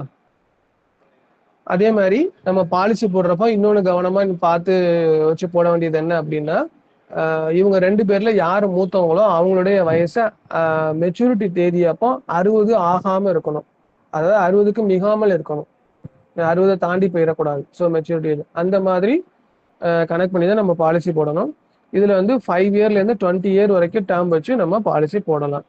ஸோ சில்ட்ரன் பாலிசி இதுல வந்து குழந்தைங்களுக்கும் கவரேஜ் கொடுக்கணுங்கிறதுக்கான கொண்டு வரப்பட்டது தான் இந்த சில்ட்ரன் பாலிசி. இதுல வந்து என்ன அப்படின்னா அப்பா இல்ல அம்மா ஒரு மெயின் ஹோல்டர் இருப்பாங்க. அவங்க கவர்மெண்ட் ஸ்டாஃபோ இல்லைன்னா இப்போ கிளைண்டில் பிஎல்ஐ கிளைண்டில் போடுறாங்கல்ல அந்த மாதிரி எலிஜிபிளான ஆளா இருப்பாங்க. ஸோ அவங்க வந்து பாலிசி வச்சிருக்கணும். அப்படி இருந்தது அப்படின்னா அவங்க வந்து அவங்களோட குழந்தைங்களுக்கு பாலிசி போட்டுக்கலாம். ஸோ அவங்களுக்கு வந்து என்ன பாலிசி இருக்கணும்னா ஹோல் லைஃப் அஷூரன்ஸ் இல்லைன்னா என்டோமெண்ட் அஷூரன்ஸ் பாலிசி இருக்கணும். ஸோ அந்த பாலிசி இருந்தாதான் இந்த குழந்தைங்களுக்கு வந்து பாலிசியே போட முடியும். அதே மாதிரி மெயின் பாலிசி ஹோல்டருடைய சம் அஷ்யூர்ட் என்ன இருக்கோ அதை தாண்டி நீங்க போட முடியாது. அதே சமயத்துல 20,000 இருந்து 3 லட்சம் வரைக்கும் தான் இந்த சில்ட்ரன் பாலிசி நீங்க போடவே முடியும். அதுக்குன்னு அவர் 15 வருஷத்துக்கு பாலிசி போட்டிருக்காருன்ட்டு இந்த குழந்தைங்களுக்கு 5 லட்சத்துக்கு போடுறேன் 7 லட்சத்துக்கு போடுறேன்னு போட முடியாது. ஸோ அதிகபட்சமே வந்து நீங்க 3 லட்சம் வரைக்கும் தான் போட முடியும். மெயின் பாலிசி ஹோல்டர் 2 லட்சம் வரைக்கும் தான் பாலிசியே வச்சிருந்தாங்கன்னா 2 லட்சத்தை தாண்டி போட முடியாது. ஸோ அதுதான் கண்டிஷன். இதுக்கு வந்து மெடிக்கல் எக்ஸாமினேஷன் தேவையில்லை. அதிகபட்சமா 2 குழந்தைகளுக்கு அந்த மாதிரி அவர் பாலிசி போட்டுக்கலாம். ஒரு குழந்தைக்கு ஒரு பாலிசின்னு போட்டுக்கலாம். குழந்தையோட வயசு வந்து 5ல இருந்து 20க்குள்ள இருக்கணும். சரிங்களா? ஸோ பிஎல்ஐல 6 டைப் ஆஃப் பாலிசி சொன்ன மாதிரி இதுல ஆர்பிஎல்ஐலயும் அதே தான் இருக்கு. ஸோ ரூரல் அப்படின்னா கிராம இது சரிங்களா? ஸோ அதுக்கு வந்து ஹிந்தில கிராமம். ஸோ அதை ஞாபகம் வச்சுக்கோங்க, அவ்வளவுதான். மற்றபடி அதே நேம் தான் இருக்கும். அதுல உள்ள இல்லாதது என்ன அப்படின்னா இந்த ஜாயிண்ட் லைஃப் யுகல் சுரக்ஷா இருக்கு பாத்தீங்களா, அதுக்கு பதிலாக 10 இயர் ஆர்பிஎல்ஐ கிராம் பிரியான்னு ஒன்று இருக்கும். மற்ற எல்லாமே வந்து அதே தான்.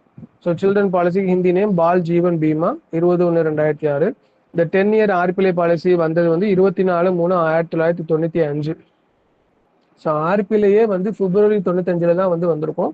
ஸோ மார்ச் 95 இந்த 10 இயர் பாலிசியுமே வந்து கொண்டு வந்துட்டாங்க. ஸோ இந்த பாலிசி எல்லாமே அதே கண்டிஷன்ஸ் தான். ஆனா நான் ஸ்டாண்டர்ட் ஏஜ் ப்ரூஃப் வச்சு ஆர்பிஎல்ஐ பாலிசி போட்டுக்கலாம். அப்படி போட்டீங்க அப்படின்னா 5% ப்ரீமியம் எக்ஸ்ட்ரா வரும். ஸோ அதுதான் வந்து பிஎல்ஐ ஆர்பிஎல்ஐக்கு உள்ள வித்தியாசம். ஒரு பாலிசி அதுல உள்ளது இது இல்லை, அதுக்கு பதிலாக இந்த 10 இயர் பாலிசி இருக்கு. ஸோ அந்த 10 இயர் பாலிசியை பத்தி என்னன்னு பார்க்கலாம். ஸோ அங்க ஒரு ஏஇஏ பாலிசி இருந்த மாதிரி இங்கேயும் இருக்குது. அது போக இங்கேயும் ஆன்டிசிபேட்டட் என்டோமெண்ட் அஷூரன்ஸ் இருக்குது. அது போக தான் இந்த 10 இயர் இதுவுமே வந்து ஒரு மணி பேக் மாதிரி தான். ஸோ 4வது 8வது இந்த 2 ஆண்டுகள்லையும் இந்த 2 காலங்கள்லையும் வந்து ஒரு குறிப்பிட்ட தொகை வந்து நம்ம சம் அஷ்யூர்ட்ல நமக்கு வந்து ரிட்டர்ன் பண்ணிடுவாங்க. நான் இப்போ 50,000 பாலிசி போடுறேன் அப்படின்னா 20% கொடுத்துருவாங்க. ஸோ இந்த 20 போச்சு. ஸோ பர்சன்டேஜ்னாலே 100க்கு. ஸோ இந்த 40 போச்சுன்னா மிச்சம் 60% தான் அந்த 10 வருஷம் முடியும் போது அந்த 60%ம் அதுக்கான போனஸையும் சேர்த்து நம்ம கிட்ட கொடுப்பாங்க. சரிங்களா? 4 இயர்ஸ்ல 20%, 7 இயர்ஸ்ல 20%, கம்ப்ளீஷன்ல ஒரு 60% வித் அக்ரூடு போனஸ். ஏஜ் லிமிட்னு பார்த்தீங்கன்னா 20 to 45 இந்த ஏஜ் லிமிட்டை கேட்கலாம். ஸோ ஏஜ் லிமிட்டை எல்லாத்துக்குமே வந்து டேபிள் மாதிரி போட்டு படிச்சு வச்சுக்கோங்க. ஸோ ஆர்பிஎல்ஐனாலே மினிமம் 10,000, மேக்சிமம் வந்து இதுல 10 லட்சம். ஆர்பிஎல்ஐ பாலிசியில வந்து என்ன அப்படின்னா இயற்கை பேரிடர்கள், அதாவது வெள்ளம், வறட்சி, நிலநடுக்கம் இல்லைன்னா புயல் இந்த மாதிரி ஏற்படும் போது நம்ம அதன் காரணமாக நம்மளுக்கு ஓரிரு தவணைகள் கட்ட முடியல அப்படிங்கிற மாதிரி இருந்தது அப்படின்னா அதுக்கு வந்து பொதுவா தவணை கட்டலை அப்படின்னா ஃபைன் போடுவோம் இல்லையா, அந்த ஃபைன் வந்து போட மாட்டோம்.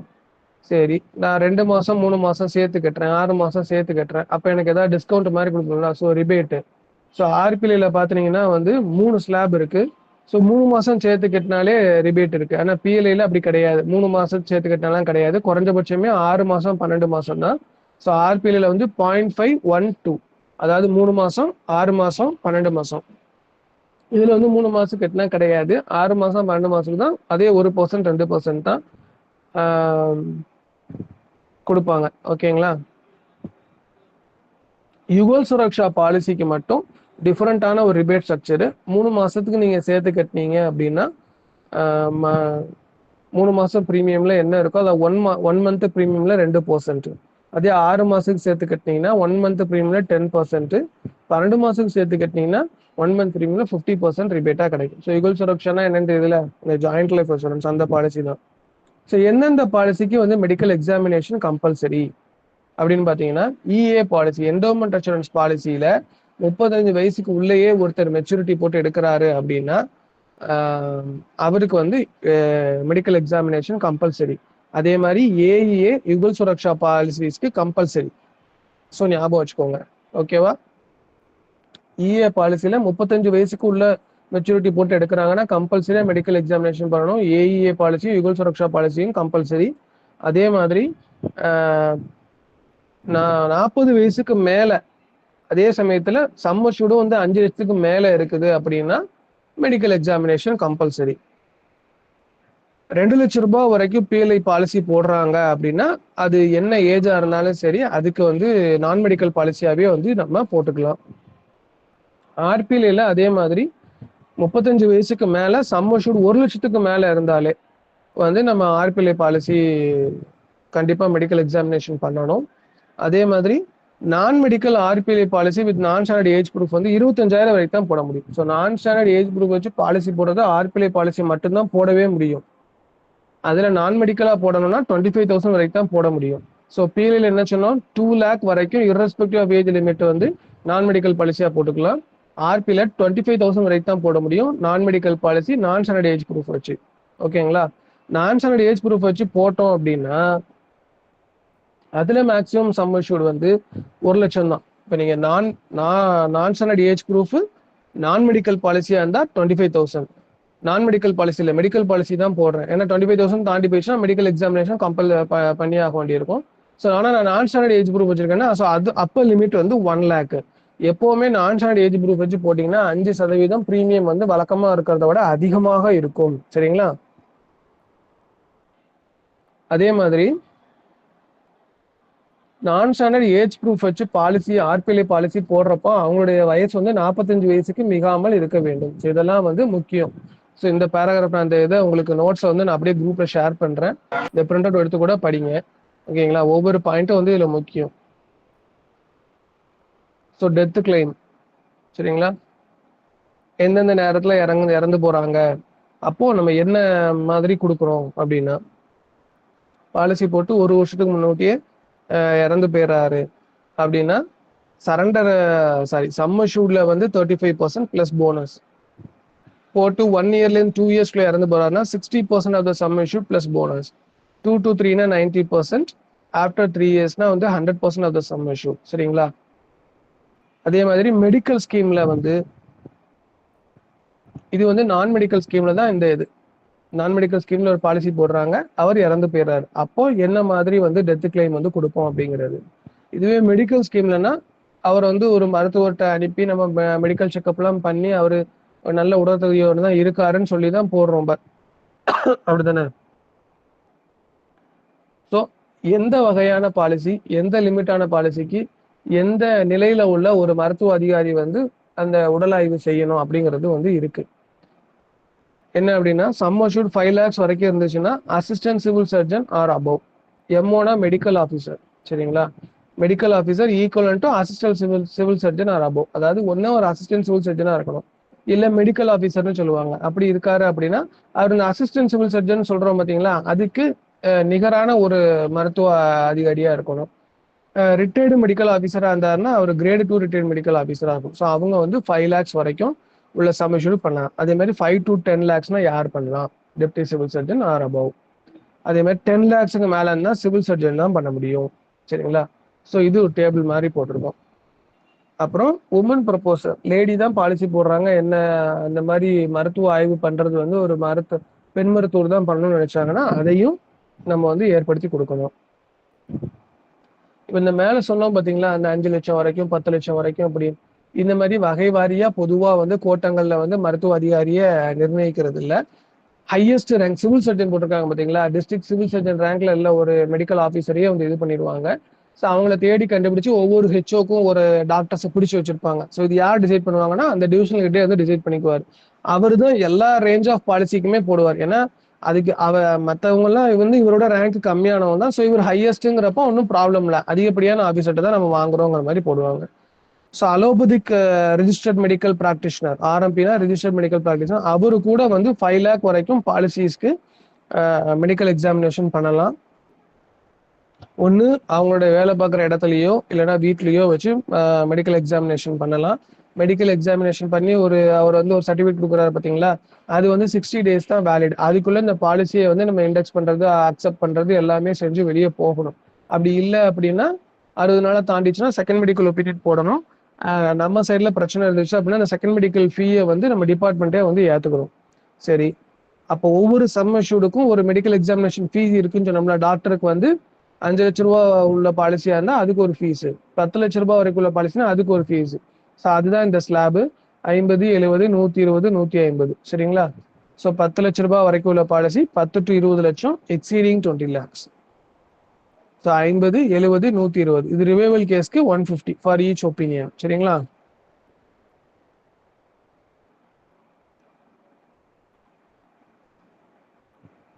பாலிசி போடுறாரு, அந்த ப்ரொபோசரோ இல்ல ஃபேமிலி மெம்பரோ யார் பேர்லயே நான் நாமினி போட்டிருப்பேன், யாராவது ஒருத்தங்க இறந்துட்டாங்க இல்ல எனக்கே வந்து ஏதோ ஒரு வியாதி வருது அப்படின்னா அந்த பாலிசி போடுற அந்த நபர் தான் வந்து டிபார்ட்மெண்ட்டுக்கு வந்து தெரியப்படுத்தணும்.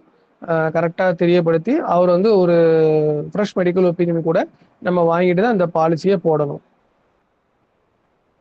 அதே மாதிரி பாலிசி டாக்குமெண்ட்ல வந்து கையெழுத்து போடுறாங்க இல்லையா, ஆர்பிஎல்ஐ பாலிசி 25,000 வரைக்கும் உள்ளது. அதாவது நான் மெடிக்கல் நான் ஸ்டாண்டர்ட் ஏஜ் ப்ரூஃப் வச்சு போடுவோம் இல்லையா, அந்த பாலிசிக்கு வந்து கையெழுத்து வந்து ரப்பர் ஸ்டாம்ப் மாதிரி வச்சு ஃபேசி ஸ்மைல் சிக்னேச்சர்மாங்கல்ல, அந்த மாதிரி வச்சே போடலாம். மற்ற இடங்கள்லாம் வந்து கையெழுத்து தான் போடுவாங்க. சரிங்களா? டூப்ளிகேட் ப்ரிலிமினரி ரெசிப்ட் புக், நம்ம வந்து ரெசிப்ட் புக் போடுறோம் இல்லையா, ஸோ அதுக்கு வந்து டூப்ளிகேட் ரெசிப்ட் புக் வேணும்னா அதுக்கு வந்து 20 ரூபாய் சார்ஜ் பண்றாங்க. அசைன்மெண்ட் நாளையே ஒரு இடத்துல பார்த்தோம். அசைன்மெண்ட்னா என்ன அப்படின்னா, இதனுடைய பலன்களை எனக்கு பதிலாக இவருக்கு கொடுத்துருங்க அப்படிங்கிற மாதிரி நம்ம வந்து மாத்தி விடுறது. அதாவது சர்டிபிகேட்ஸ் எல்லாம் படிச்சிருப்பீங்களா, அது வந்து பிளட்ஜிங் வாங்க, அது மாதிரி தான் இதுவும். ஸோ நான் ஒரு பேங்க்ல கடன் வாங்கணும் அப்படின்னா இந்த பாலிசி பாண்டை வச்சு இது பண்ணலாம். ஸோ அப்போ அந்த பாலிசியோட பலன்களை வந்து அந்த வங்கி இல்லை வேற ஏதோ ஒரு நபருக்கு, இதுக்கு வந்து ஜஸ்ட் தனியாக நீங்கள் அப்ளிகேஷன்லாம் ஒன்றும் கூட தேவையில்லை. அந்த பாலிசி பாண்டு பின்னாடியே கூட அதை எழுதி கூட கொடுக்கலாம். இல்லைன்னா தனியாக ஒரு வெள்ளை பேப்பர்ல எழுதி கொடுத்து இந்த பாலிசியோட பலன்களை இவருக்கு கொடுத்துருங்கிற மாதிரி இது பண்ணலாம். இல்லை நீங்க பாண்டு பத்திரத்துல எதுவும் அடிச்சு கொடுக்கறதா இருந்தா கூட அடிச்சு கொடுக்கலாம். ஸோ நாமினேஷன் அசைன்மெண்ட் இது ரெண்டுக்கும் என்னன்னு பாத்தீங்கன்னா, nomination by the insurance policy போடுறப்பவே வந்து அவரு ஒரு வாரிசை வந்து காட்டுவார். அசைன்மெண்ட் வந்து நான் பாலிசியை வாங்கிட்டேன், வாங்கின பிறகு எப்பவோ நான் இந்த 25 லட்ச ரூபாய் பாலிசி என் மகளுக்கு கல்யாணத்துக்கு சீதனமா கொடுக்குறேன், அந்த மாதிரி கிஃப்டா கொடுக்கறதுக்கு, இல்ல வங்கியில வாங்குற கடனுக்கு, இந்த மாதிரி எதுக்கும் ஒண்ணுக்கு செய்யலாம். ஸோ பாலிசி இஷ்யூ பண்றதுக்கு முன்னாடியே நான் சொன்ன மாதிரி அந்த இன்சூர்ட் பர்சன் வந்து நாமினேஷன் போட்டுருவாரு. இஷ்யூ பண்ண பிறகும் கூட அசைன்மெண்ட் பண்றாங்க அப்பதான் பண்ணுவாங்க மேக்சிமம். சரிங்களா? நாமினி போட்டிருந்தாலும் யார் பேர்ல பாலிசி இருக்கோ அவர் உயிரோட இருந்தா அவரோட ஃபுல் கண்ட்ரோல்ல தான் வந்து பாலிசி இருக்கும். அதே வந்து அசைன்மெண்ட்டிங்கன்னா யார் பேருக்கு அசைன் பண்ணிக்குமோ அவங்களுக்கு ஃபுல் கண்ட்ரோலும் போயிடும். நாமினேஷன் வந்து கேன்சல் பண்ணிக்கலாம், நியூ நாமினேஷன் மாத்திக்கலாம், யாராச்சும் மாத்தனா கூட மாத்திக்கலாம். இப்போ அசைன் பண்ணியாச்சு அப்படின்னா நான் தான் அசைன் பண்றேன்னா அசைனர், நான் வந்து திரும்ப அதை மாத்த முடியாது. யாரை மாத்தணும்? இப்ப நான் வந்து ஒரு இந்தியன் பேங்க்ல ஒரு லோன் வாங்கியிருக்கேன் அப்படின்னா அவங்க பேருக்கு மாத்தி கொடுத்துட்டேன். திரும்ப அதை மாத்தி கொடுக்கணும்னா யார்? இந்தியன் பேங்க் மேனேஜர் தான் வந்து அதை மாத்தி கொடுக்கணும். சரிங்களா? அசைனி தான் இனிமே மாத்த முடியும், அசைனர் வந்து மாத்த முடியாது. ஸோ ரூல் நம்பர் போட்டிருக்கோம். ஸோ அந்த மாதிரி பொது நிறுவனங்களுக்கு இது பண்றப்போ வந்து பிரசிடென்ட் ஆஃப் இந்தியா பேர்ல தான் பண்றோம்னு அர்த்தம். ஸோ நாமினி வந்து எனக்கு ஏதாவது ஒன்று ஆச்சுன்னா தான் என்னுடைய நாமினி வந்து காசு வாங்க முடியும். அதே அசைனி வந்து எனக்கு எதுவும் ஆகலை அப்படின்னா கூட அந்த பாலிசியோட பலன்களை அவருக்கு தேவைப்படுறப்போ வந்து அவர் எடுத்துக்கிடுவாரு. அதான் அடுத்த இதில் போட்டிருக்கு. ஸோ கம்யூட்டேஷன் ஏற்கனவே பார்த்தோம். கம்யூட்டேஷனா என்ன, கன்வர்ஷன்னா என்னன்னு. மெச்சூரிட்டி டேட்டா மாத்தாம இது பண்றது வந்து கம்யூட்டேஷன். அதுவே மெச்சூரிட்டி டேட்டா மாத்துற மாதிரி பண்ணோம்னா வந்து கன்வர்ஷன். கன்வர்ஷன் வந்து ஃபர்ஸ்ட் டைம் பண்றப்போ ஃப்ரீ ஆஃப் காஸ்ட். அதுவே 2வது வாட்டி 3வது வாட்டி பண்றீங்க அப்படின்னா அதுக்கு ஃபீஸ் வந்து 20 ரூபாய். ஞாபகம் வச்சுக்கோங்க. ஸோ டூப்ளிகேட் ரிசிப்ட் புக்குக்கும் ஃபீஸ் 20 ரூபாய் தான். செகண்ட் அண்ட் சப்சிக்வெண்ட் கன்வர்ஷனுக்கும் ஃபீஸ் வந்து 20 ரூபாய். Payment of policy.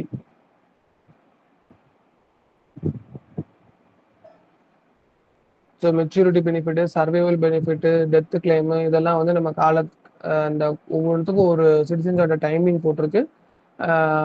அப்படி இல்லை அப்படின்னா நம்ம அதுக்கு தகுந்த இன்ட்ரெஸ்ட்லாம் மாதிரி கொடுக்குற மாதிரி கூட வரும். இப்போ பேமெண்ட் டிலே ஆகுது அப்படின்னா அதுக்கு வந்து 8% per annum unsettled amount to be பெய்டுக்கு வந்து அட்மினிஸ்ட்ரேட்டிவ் ரீசனால டிலே ஆகுதுன்னா அதுக்கு வந்து கொடுப்பாங்க. ஸோ கிளைம் செட்டில் பண்றதுக்கான கால வரையறை. For claim does not involve investigation. Policy போட்டு 3 வருஷம் ஆயிடுச்சு. பாலிசி போட்டு 3 வருஷம் ஆகல. Involves investigation unnatural death. சரிங்களா? அதே இன்வெஸ்டிகேஷன் அப்படின்னா ஒரு பாலிசி போட்ட நபர் இறந்துடுறாரு, நேச்சுரலான டெத்து. ஸோ ஏதோ ஒன்று ஒரு உடம்பு சரியில்லாமல் இருக்கிறாரு, படுக்க படுக்கையா இருந்து இறந்து போயிறாரு, அந்த மாதிரி இது அப்படின்னா இயற்கையான மரணம். ஸோ அந்த மாதிரி இருந்துச்சு அப்படின்னா அது விசாரணையெல்லாம் தேவையில்லை.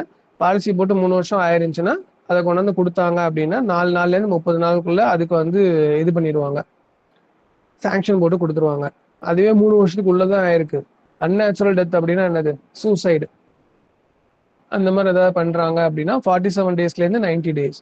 ஸோ முதல்ல உள்ளது 4 days to 30 days, இது வந்து 47 days to 90 days. ஸோ அதை பத்தி விசாரிப்பாங்க. என்ன மாதிரி இறந்தாரு, எதனால, என்ன சாப்பிட்டாரு, தூக்கு போட்டாரா, எது மருந்து எதுவும் சாப்பிட்டாரா, ஸோ அந்த மாதிரி. So claim enquiry. இப்போ இந்த ஒவ்வொரு கிளைமுக்கு வந்து இந்த மாதிரி என்கொயரி போடுறோம்ல, அது வந்து 15 daysல இந்த என்கொயரி பண்ணி முடிக்கணும்.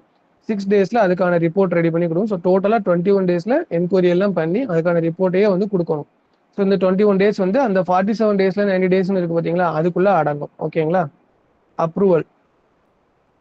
இப்போ அந்த நம்ம இந்த ப்ராசஸ் எல்லாம் மேலே சொல்லியிருக்கோம் இல்லையா, 4 days to 30 days. இந்த 30 daysல 3 days வந்து அப்ரூவல்கான டைம் இருக்கு. ஸோ என்கொயரி தேவையில்லாத பாலிசி வந்து அப்ரூவல், அதாவது அந்த எல்லாம் சாங்ஷன்லாம் போட்டு சிஸ்டம்ல ஒவ்வொரு ஸ்டேஜ் பை ஸ்டேஜா ரெடி ஆகிக்கிட்டே வரும். இதை சரி பண்ணுவாங்க, மெச்சூரிட்டிக்கு இண்டெக்ஸ் பண்ணுவாங்க, அந்த மாதிரி ஒவ்வொரு ஸ்டேஜா இருக்கும். ஸோ அது வந்து ஃபைனலாக அப்ரூவல் வரப்போ அதுக்கு ஒரு 3 days டைம் இருக்கு. அதுவே வந்து என்கொயரி உள்ள பாலிசி அப்படின்னா அதுக்கு வந்து 15 days டைம் ஆகும். சரிங்களா?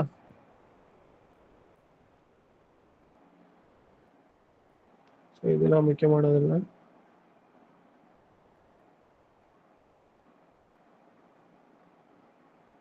ஸோ ரெமிஷன் பீரியட் அப்படிங்கிறது எவ்வளவு காலத்தை வந்து தள்ளுபடி செய்யலாம் அப்படின்னு. ஒரு நபர் வந்து பாலிசி போட்டிருக்கிறாரு, இறந்துடுறாரு. இப்ப நான் சொன்னேன் இல்லைங்களா, முதல் தேதியிலே வந்து பாலிசியை கட்டியிருக்கணும். மித்த நாட்கள்லாம் வந்து அவர் வந்து என்னைக்கு என்ன அந்த அந்த அந்த இப்போ ஆகஸ்ட் மாசம் தான் நடந்துகிட்டு இருக்கு. ஆகஸ்ட் மாசம் தவணையா நான் இன்னும் கட்டவே இல்லை.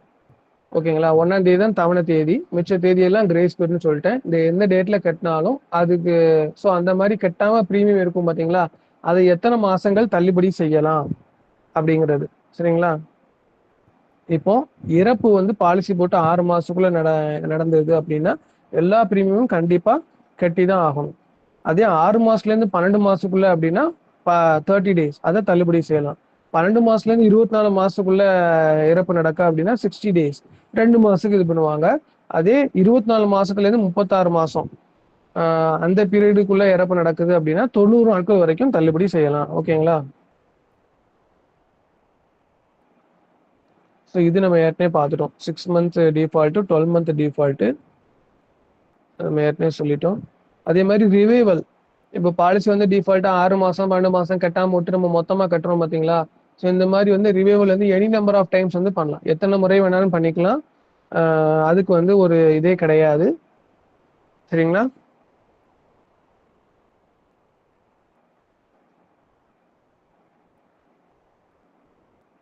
ரிவைவல் பண்றப்ப வந்து நம்ம வந்து அந்த 6 மாதம் 12 மாசத்தை தாண்டி போயிடுச்சு அப்படின்னா குட் ஹெல்த் டிக்ளரேஷன் ஒன்று வந்து கொடுக்கணும். அதாவது மெடிக்கல் எக்ஸாமின் பண்ணி அந்த ரிப்போர்ட் வந்து கொடுக்கணும். கொடுத்தாதான் வந்து ரிவைவல் பண்ண முடியும். இந்த இருக்கு பாருங்க, revival is allowed on production of certificate from an authorised medical attendant இந்த பிரிஸ்கிரைப்ட் பெர்ஃபார்மா. இந்த மாதிரி நம்ம எத்தனை டைம் வேணாலும் பண்ணிக்கலாங்கிறதுக்காண்டி ஒருத்தர் ஒரு வருஷமா பாலிசிக்குள்ள இதையே கட்டலை, கரெக்டா 12 மாசம் அவர் உடம்பு சரியில்லாமலே இருந்திருக்கிறாரு, அவர் இறக்கும் தருவாயில இருக்காங்க தெரிஞ்சுட்டு ஃபேமிலியில் உள்ளவங்க யாராச்சும் வந்து டபக்குன்னு வந்து ப்ரீமியத்தை கட்டி அதை லைவ் பண்ணி அவர் செத்து போயிட்டாருன்னா ஃபுல் இதையும் வாங்கிடலாம் அப்படிங்கிற மாதிரி செய்யக்கூடாதுங்கிறதாண்டி அந்த நபரை வந்து மருத்துவ பரிசீலனைக்கு உட்படுத்தி அந்த சான்றை வந்து கொடுத்தாதான் வந்து ரிவைவல் பண்ண முடியும். இது வந்து அந்த 6 மாசம் 12 மாசம் இருக்கு அந்த தவணை அளவை தாண்டி போகும்போது தான். சரிங்களா? இப்போ 12 மாசம் தாண்டி போயிடுச்சுன்னா அல்ல 6 மாசம் தாண்டி போயிடுச்சுன்னா சிங்கிள் பேமெண்ட்ல வந்து அது கட்டுற மாதிரி இருக்கும். ரிவைவல் கட்டுறோம் அப்படின்னா அதை வந்து நம்ம இது பண்ண முடியாது. அப்புறம் சரண்டர். நான் ஏற்கனவே சொன்ன மாதிரி சரண்டர் பண்றோம் அப்படின்னா நமக்கு வந்து நஷ்டம் தான் ஏற்படும். ஒரு பாலிசியை 3 வருஷம் முன்னாடி சரண்டர் பண்ணவே முடியாது. 3 வருஷத்துக்கு மேல ஆயிருச்சு. ஆனா 5 வருஷம் முடியாம இருந்துச்சுன்னா நீங்க கட்டின தவணையில 40% மட்டும்தான் உங்களுக்கு கிடைக்கும். அதுதான் சரண்டர் வேல்யூ. அதே மாதிரி 5 வருஷம் டு 10 வருஷம் ஆயிருக்கு அப்படின்னா நீங்க கட்டின தவணையில வந்து 75% கிடைக்கும். அந்த முடிஞ்ச வருஷங்களுக்கான போனஸும் கிடைக்கும். அதுவே 10 வருஷத்துக்கு மேல ஆயிருந்துச்சு அப்படின்னா நீங்க கட்டின தவணை முழுவதுமா கிடைக்கும். அதுக்கு அதிகமா போனஸும் கிடைக்கும். ஸோ லோனும் இதே மாதிரி ஒரு கணக்கு வச்சிருக்காங்க. என்ன அப்படின்னா 3 வருஷத்துல இருந்து 5 வருஷம் உள்ள பாலிசி 5 to 10 அதே ஸ்லாப் தான். 3 to 5, 5 to 10, 10 வருஷத்துக்கு மேல அப்படி இருந்தது அப்படின்னா whole life assurance, convertible whole life அஷூரன்ஸ்ல தான் வந்து இந்த லோனே இது பண்ண முடியும். ஸோ அதுல வந்து என்டோமெண்ட் அஷூரன்ஸ், ஜாயிண்ட் லைஃப்ல வந்து அதே slab. Whole life, convertible whole லைஃப்ல 4 to 7, 7 to 12, எக்ஸீடிங் 12. ஸோ இந்த இதுல ஒரு 3 ஸ்லாப் வேற மாதிரி இருக்கு, இதுல வந்து 3 ஸ்லாப் வேற மாதிரி இருக்கு. ஸோ பாத்துக்கோங்க. அப்படின்னா 60% of the surrender value. Surrender வேல்யூவே வந்து நம்ம கட்டின பிரீமியம் தொகையில என்ன ஒரு பெர்சன்டேஜ் தான் கொடுக்குறோம். 40, 75, 100ன்னு கொடுக்குறோம் இல்லையா? ஸோ அந்த தொகை என்ன இருக்கோ அதுல 60%, அதுல 80%, அதுல 100%. அப்போ உங்க சரண்டர் வேல்யூவே வந்து ஒரு கம்மியான தொகை தான் நீங்க கட்டின பிரீமியத்தோட. அதுல 60, 80, 100ங்கிறப்ப இன்னும் கம்மியான தொகை தான் வந்து உங்களுக்கு லோனாவே கிடைக்கும். சரிங்களா? லோன் வந்து இஏ ஜாயிண்ட் லைஃப் அஷூரன்ஸ் பாலிசியில ஆஃப்டர் 3 to 5 இயர்ஸ்ல இல்ல 5 to 10ல வாங்கலாம். இல்ல எக்ஸிடிங் 10ல வாங்கினா வந்து 60% of the surrender value, 80% of the surrender value, 100% of the surrender value தான் கொடுப்போம். அதே மாதிரி ஹோல் லைஃப், கன்வெர்டிபிள் ஹோல் லைஃப்ல இருக்கு. சரிங்களா? ஸோ சில்ட்ரன் பாலிசியில லோன் இல்ல, ஏஇஏ பாலிசியில லோன் இல்ல. ஓகேங்களா? அதே மாதிரி சரண்டரும் அப்படிதான். அதே மாதிரி மினிமம் சரண்டர் வேல்யூ வந்து 1000. ஓகேங்களா? அதே மாதிரி லோன் வந்து சாங்ஷன் பண்ணும்போது மல்டிபிள்ஸ் ஆஃப் 100ல தான் வந்து லோன் சாங்ஷன் பண்ணுவாங்க. ஒரு லோன் வாங்கியிருக்கேன், அதை கட்டி முடிச்சாதான் ரெண்டாவது இல்லை அதுக்கு அடுத்த லோன்லாம் வந்து நான் வாங்கணும். ஒவ்வொரு லோனும் வாங்கி கட்டி முடிச்சாதான் திரும்ப திரும்ப நம்ம வந்து லோன் வாங்க முடியும். லோனை வந்து தவணைகள்ல கட்டலாம். அதே மாதிரி அதையும் 100 ரூபாயோட மடங்கா கட்டலாம். அதுக்கு வட்டின்னு பார்த்தீங்கன்னா 10% காம்பவுண்டட் ஹாஃப் இயர்லி. சரிங்களா? அரையாண்டு கூட்டு வட்டி 10%. இப்போ ஃபர்ஸ்ட் ரிமைண்டர் ஒன்று அனுப்புவாங்க, நீங்க லோன் அமௌண்ட்டை கட்டவே இல்லை, ஒரு ரிமைண்டர் அனுப்புவாங்க. அப்போ எப்படி இருக்கும் அப்படின்னா loan capitalisation plus interest reaches 90% of the surrender value. So உங்க பாலிசியை சரண்டர் பண்ணா ஒரு தொகை வரும் இல்லையா? அந்த தொகையில 90% நீங்க லோனை கட்டாமலே வச்சிருக்கீங்க, உங்க லோனு பிளஸ் இன்ட்ரெஸ்ட் கூடிக்கிட்டே வருது. இந்த தொகை வந்து உங்க சரண்டர் வேல்யூல 90% ஆகும்போது ஃபர்ஸ்ட் ரிமைண்டர் போடுவாங்க. அதுவே செகண்ட் ரிமைண்டர் வந்து உங்களுடைய சரண்டர் வேல்யூல 95% வரும்போது, உங்களோட லோனு பிளஸ் இன்ட்ரெஸ்ட் நீங்க கட்டாது சேர்த்து உங்க சரண்டர் வேல்யூ 95% வரும்போது செகண்ட் ரிமைண்டர் போடுவாங்க. தேர்ட் ரிமைண்டர் உங்க லோனு பிளஸ் நீங்க கட்ட வேண்டிய இன்ட்ரெஸ்ட் எல்லாம் சேர்த்து 100% அது சரண்டர் வேல்யூ வரப்போ. ஏன்னா அதுக்கு மீறி நீங்க கட்டாம விட்டீங்க அப்படின்னா டிபார்ட்மெண்ட் வந்து இந்த பாலிசியை வந்து ஃபோர்ஸ்ட் சரண்டர் கொடுத்து அந்த காசை நீங்க வாங்கின லோனுக்கு வந்து எடுத்துக்கிடுவாங்க. ஸோ டிபார்ட்மெண்ட்டுக்கு நஷ்டம் ஆகக்கூடாதுங்கிறக்காண்டி அந்த 90, 95, 100 சரண்டர் வேல்யூ வர்ற வரைக்கும் தான். அதனாலதான் சரண்டர் வேல்யூல ஒரு சதவீதத்தை மட்டுமே வந்து நமக்கு லோனா கொடுக்குறாங்க. நீங்க லோனை கட்டலைன்னா கூட ஃபோர்ஸ் சரண்டர் போட்டு ஒரு குறிப்பிட்ட கால இடைவெளியில அந்த பாலிசியை க்ளோஸ் பண்ணி எடுத்துருவாங்க. சரிங்களா? இந்த தேர்ட் ரிமைண்டர் போட்டு 30 டேஸ்ல வந்து நீங்க காசை கட்டலை அப்படின்னா அந்த பாலிசியை வந்து ஃபோர்ஸபிளி சரண்டர், வலுக்கட்டாயமா சரண்டர் பண்ணி அந்த பாலிசி முறிக்கப்படும். சரிங்களா? ஸோ யாரு லோன் சாங்ஷன் பண்ணலாம், எவ்வளவுக்கு சாங்ஷன் பண்ணலாம்? லோன் சாங்ஷன் பண்றது சிபிசியோட மேனேஜர், போஸ்ட் மாஸ்டரே சாங்ஷன் பண்ணிடுவாரு. அதுக்கு வந்து எந்த லிமிட்டும் கிடையாது. ஃபர்ஸ்ட் லோனா இருந்தாலும் சரி, சப்சிக்வெண்ட் லோனா இருந்தாலும் சரி. ஸோ லோனை சாங்ஷன் பண்றது ஹெச்ஓ போஸ்ட் மாஸ்டரே, எந்த லிமிட்டும் இல்லாம அவரே வந்து சாங்ஷன் பண்ணிடுவாரு. ஸ்கிரீன் தெரியுதா? ஹலோ, தெரியுதுங்க சார். ஓகே. சத்தமே இல்லாம நான் காலில் இருக்கேனா இல்லையான்னு டவுட் வந்துருச்சு எனக்கு. தெரியுது சார். மிஷன் பீரியட் பார்த்துட்டோம்.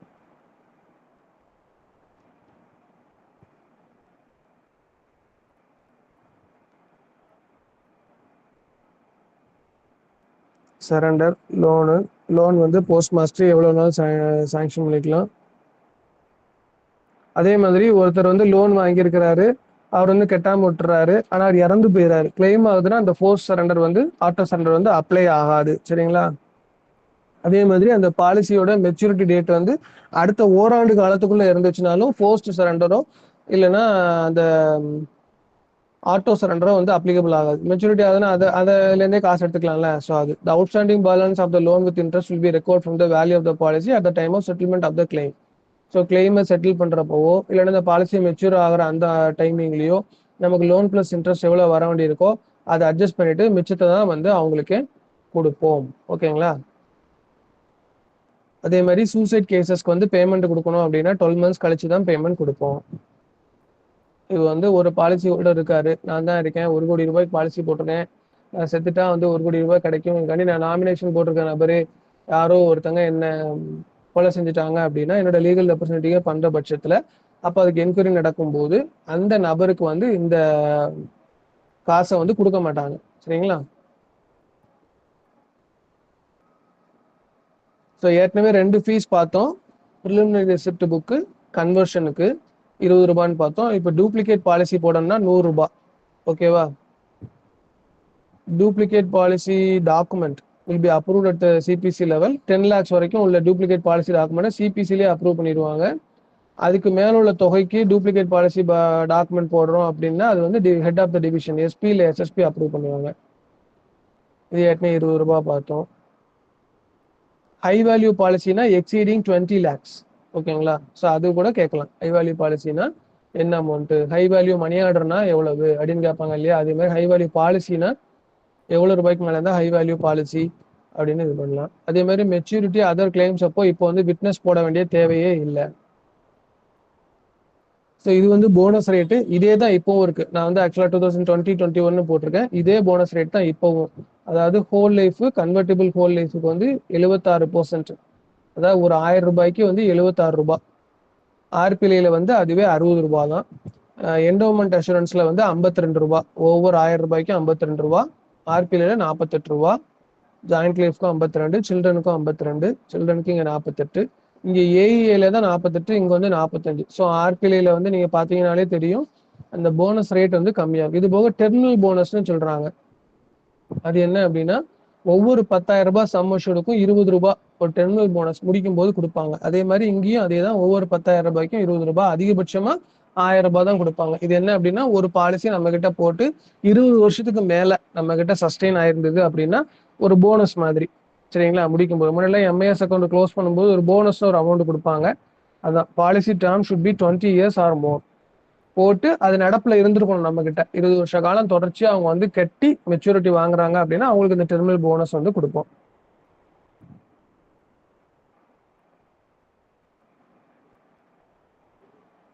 இந்த new approval limit for new policies revival surrender இதெல்லாம் வந்து 20 lakhs வரைக்கும் அந்த போஸ்ட் மாஸ்டரே பண்ணிடுவாரு. புது பாலிசி போடுறதா இருந்தாலும் சரி, இல்லை மெச்சூரிட்டி டெத் கிளைம் சரண்டர் இதெல்லாம் இருந்தாலும் சரி, 20 lakhsக்கு மேலனா divisional head. Early death claim cases irrespective of the sum assured death within 3 years of acceptance அப்படின்னா ஏர்லி டெத் கிளைம்னாலே பாலிசி போட்டு 3 வருஷத்துக்குள்ள ஒருத்தர் இறந்து போறாரு அப்படின்னா நம்ம வந்து பாலிசி போடும்போது மெடிக்கல் எக்ஸாமினேஷன்லாம் பண்ணி தான் போடுறோம். ஸோ அப்போ ஒரு உடல் தகுதியானவர் நினைச்சுதான் போடுறோம். அப்போ சீக்கிரமாவே இறந்து போறாரு அப்படின்னா அது என்ன சம் அஷ்யூர்டா இருந்தாலும் சரி, டிபிஎஸ் ரீஜனல் ஹெட் குவார்டர்ஸ்ல அதாவது ரீஜன் டிபிஎஸ் யாரோ அவங்க தான் வந்து அதுக்கு வந்து சாங்ஷன் போடுவாங்க. டெத் கிளைம் கேஸ் நம்ம ஏதோ சந்தேகப்படுறோம், என்கொயரி பண்றோம், இன்வெஸ்டிகேஷன் இதில் வந்து வேணும்னே இந்த மாதிரி ஏதோ பண்ணி இது போயிட்டு அதாவது நான் அடுத்த ஒரு வருஷத்துல என்னோட கடன் தொல்லை தாங்க முடியாமல் சூசைட் பண்ணி நினைச்சு ஒரு ஹை வேல்யூ ப்ரீமியம் பாலிசி போட்டு அந்த மாதிரி இன்டென்ஷன்லாம் பண்றேன் அப்படிங்கிற மாதிரி ஏதோ ஒன்று ப்ரூவ் ஆச்சு அப்படின்னா அப்போ வந்து அந்த கிளைம் வந்து ரிஜெக்ட் பண்ணிடுவாங்க, காசு கொடுக்க மாட்டாங்க. அந்த மாதிரி அதுக்கு எதிராக வந்து நம்ம வந்து மேல்முறையீடு பண்ணலாம். ஸோ 90 நாட்களுக்குள்ள மேல்முறையீடு பண்ணணும். ஸோ எந்த பாலிசி யார் ரிஜெக்ட் பண்றாங்க அப்போ மேல்முறையீடு யார் பண்ணணும்? இப்போ உதாரணமா போஸ்ட் மாஸ்டர் 20 லட்சம் ரூபாய் வரைக்கும் அவரே வந்து அப்ரூவ் பண்ணலாம் இல்லையா? ஸோ அந்த மாதிரி பாலிசி ரிஜெக்ட் ஆச்சு அப்படின்னா டிவிஷனல் ஹெட் தான் அப்பலேட் அத்தாரிட்டி, மேல்முறையீடு கோர்ட் அதிகாரிக்கு பண்ணணும். அதுவே வந்து டெபுட்டி சீஃப் போஸ்ட் மாஸ்டர் அவங்க இருந்தாங்கன்னா சீஃப் போஸ்ட் மாஸ்டருக்கு பண்ணணும். சீஃப் போஸ்ட் மாஸ்டருங்கிற அதே மாதிரி ஏடி டெப்டி டைரக்டர் அவங்கள இருந்தாங்கன்னா டைரக்டர் ஜிபிஓ பண்ணுவாங்க. ஹெட் ஆஃப் த டிவிஷன் அவங்க அப்ரூவ் பண்ற பாலிசியா இருந்தா டிபிஎஸ்க்கு பண்ணணும். டிபிஎஸ் அப்ரூவ் பண்ற பாலிசியா இருந்தா பிஎம்ஜிக்கு பண்ணணும். டிபிஎஸ் ஹெட் குவார்டர்ஸ் அதாவது சர்க்கிள் ஹெட் குவார்டர்ஸ் இருக்கு இல்லையா, அங்க உள்ள டிபிஎஸ் அப்ரூவ் பண்ற பாலிசியா சிபிஎம்ஜிக்கு பண்ணணும். ஸோ இன்சென்டிவ் ஸ்ட்ரக்சர் இருக்கு, அது உங்களுக்கு தெரியும். சொல்றேன் பாருங்க. ஸோ பிஎல்ஐ பாலிசியா இருந்தா எக்ஸப்ட் ஏஇஏ அந்த பாலிசிக்கு மட்டும் இந்த இன்சென்டிவ் ஸ்ட்ரக்சர் கிடையாது, வேற இன்சென்டிவ் ஸ்ட்ரக்சர் கீழே இருக்கு காட்டுறேன். So up to 15 year policy, ஒரு பாலிசி போடுறோம், அந்த டேர்மே டோட்டல் பாலிசியோட டேர்மே வந்து 15 இயர்க்குள்ள தான் இருக்குன்னா ஃபர்ஸ்ட் இயர் ப்ரீமியம்ல 4%. ஸோ அதுக்கப்புறம் ஃபர்ஸ்ட் இயர் ப்ரீமியம் முடிஞ்ச பிறகு சப்சிக்வெண்ட் இந்த ப்ரீமியம்க்கு வந்து 1%. அதே மாதிரி 15 இயர்ஸ் டு 25 இயர்ஸ்னா 10% of the first year premium, more then 25 இயர்ஸ்னா 20% of the first year premium. சரிங்களா? அதுவே ஏஇஏக்கு வந்து அதுல 2 விதமான பாலிசி தானே, 15 year policy, 20 year policy. So first year ப்ரீமியம்ல 5%, இதுல வந்து ஃபர்ஸ்ட் இயர் ப்ரீமியம்ல 7%. ஓகேங்களா? ஸோ அதுக்கப்புறம் ஃபர்ஸ்ட் இயர் முடிஞ்ச பிறகு 2வது வருஷத்துல கட்டுற தவணைகளுக்குலாம் வந்து 1% என்ன இருக்கோ அதுதான் ரெனுவல் இன்சென்டிவ். இப்போ டிஓனா டெவலப்மெண்ட் ஆஃபீஸர், டிஓபிஎல்னு சொல்லுவாங்களா, அவருக்கு வந்து total PLI business premium procured by direct agents. அந்த டெவலப்மெண்ட் ஆஃபீஸர் கீழே நிறைய டைரக்ட் ஏஜென்ட்ஸ் அட்டாச் பண்ணியிருப்பாங்க. டைரக்ட் ஏஜென்ட்லாம் அவரோட கண்ட்ரோல தான் இருப்பாங்க. அவங்க பண்ற பிசினஸ்ல அந்த பிரீமியம்ல டோட்டல் என்ன இருக்கோ அதுல 1% அவர் கொடுப்பாங்க. ரெனுவல் இன்சென்டிவ் அதுக்கு வந்து இன்சென்டிவ் அவருக்கு வராது. இதே மாதிரி தான் ஆர்பிஎல்ஐயும் என்னன்னா ப்ரொக்யூர்மெண்ட் பண்றப்போ ஃபர்ஸ்ட் இயர் ப்ரீமியம்ல 10%, ரெனுவல் இன்சென்டிவ்ல 2.5. ஓகேங்களா? அங்க வந்து 1% தான் போட்டோம், இங்க வந்து 2.5%. ஸோ இதுலயும் ஒரு டெவலப்மெண்ட் ஆஃபீஸருக்கு வந்து 1% total new RPLI business premium procured agents என்ன பண்றாங்களோ அதுல வந்து 1%. ரெனுவல் இன்சென்டிவ்ல எந்த இன்சென்டிவும் கிடையாது. ஸோ சிட்டிசன் சார்ட்டர் எந்தெந்த வேலைகளுக்கு எவ்வளவு கால வரையறை எடுத்துக்கணும். சேஞ்ச் இன் அட்ரஸ், என்னோட பாலிசியில ஒரு அட்ரஸ்ல இருந்து நான் போடுறேன், இப்போ வேற ஒரு அட்ரஸ்க்கு டிரான்ஸ்ஃபர்ல போயிடுறேன், அட்ரஸை மாத்தி கொடுக்கணும் அப்படின்னா அதுக்கான அப்ளிகேஷன், அதுக்கு தேவையான ஆவணங்கள், முழுமையான ஆவணங்கள், இந்த சிட்டிசன் சார்ட்டர் எல்லாமே கம்ப்ளீட் டாக்குமெண்ட்ஸ் கொடுத்தாதான் இதுல நம்ம அட்கர் பண்ண முடியும். கொடுத்தீங்க அப்படின்னா 5 நாள்ல மாத்தி கொடுக்கணும். லோன் கேட்டீங்கன்னா 10 நாள்ல போட்டு கொடுக்கணும். Loan, duplicate passbook, nomination change பண்றதெல்லாம் 10 நாள்ல போட்டு கொடுக்கணும். அதே மாதிரி புது பாலிசி சொன்னல 15 டேஸ் பாலிசி பாண்ட், இது எல்லாமே வந்து 15 டேஸ்க்குள்ள முடிச்சு கொடுக்கணும். நீங்க எல்லாமே கம்ப்ளீட் டாக்குமெண்ட்ஸா கொடுக்கணும். கம்ப்ளீட் டாக்குமெண்ட்ஸ் வந்த தேதியில இருந்து இந்த நாட்கள் கணக்காகும். இன்வெஸ்டிகேஷன் இல்லாத டெத் கிளைம்னா 30 நாட்களையும், இன்வெஸ்டிகேஷன் இருக்கிற கிளைம்னா 90 நாட்களுக்குள்ளேயும் முடிச்சு கொடுக்கணும். ஸோ இவ்வளவுதான். இந்த டாக்குமெண்ட்டை நான் உங்களுக்கு குரூப்ல ஷேர் பண்றேன். ஸோ நீங்க பிரிண்ட் அவுட் எடுத்து படிங்க, உங்களுக்கு யூஸ்ஃபுல்லா இருக்கும். Thanks sir. தேங்க்யூ மகராஜன், தேங்க்யூ வெரி மச். அப்புறம் நான் கான்டாக்ட் பண்றேன். Thank you Okay, very sir. Much. Okay, sir. Thank you Thank you, sir. Very much. Thank you.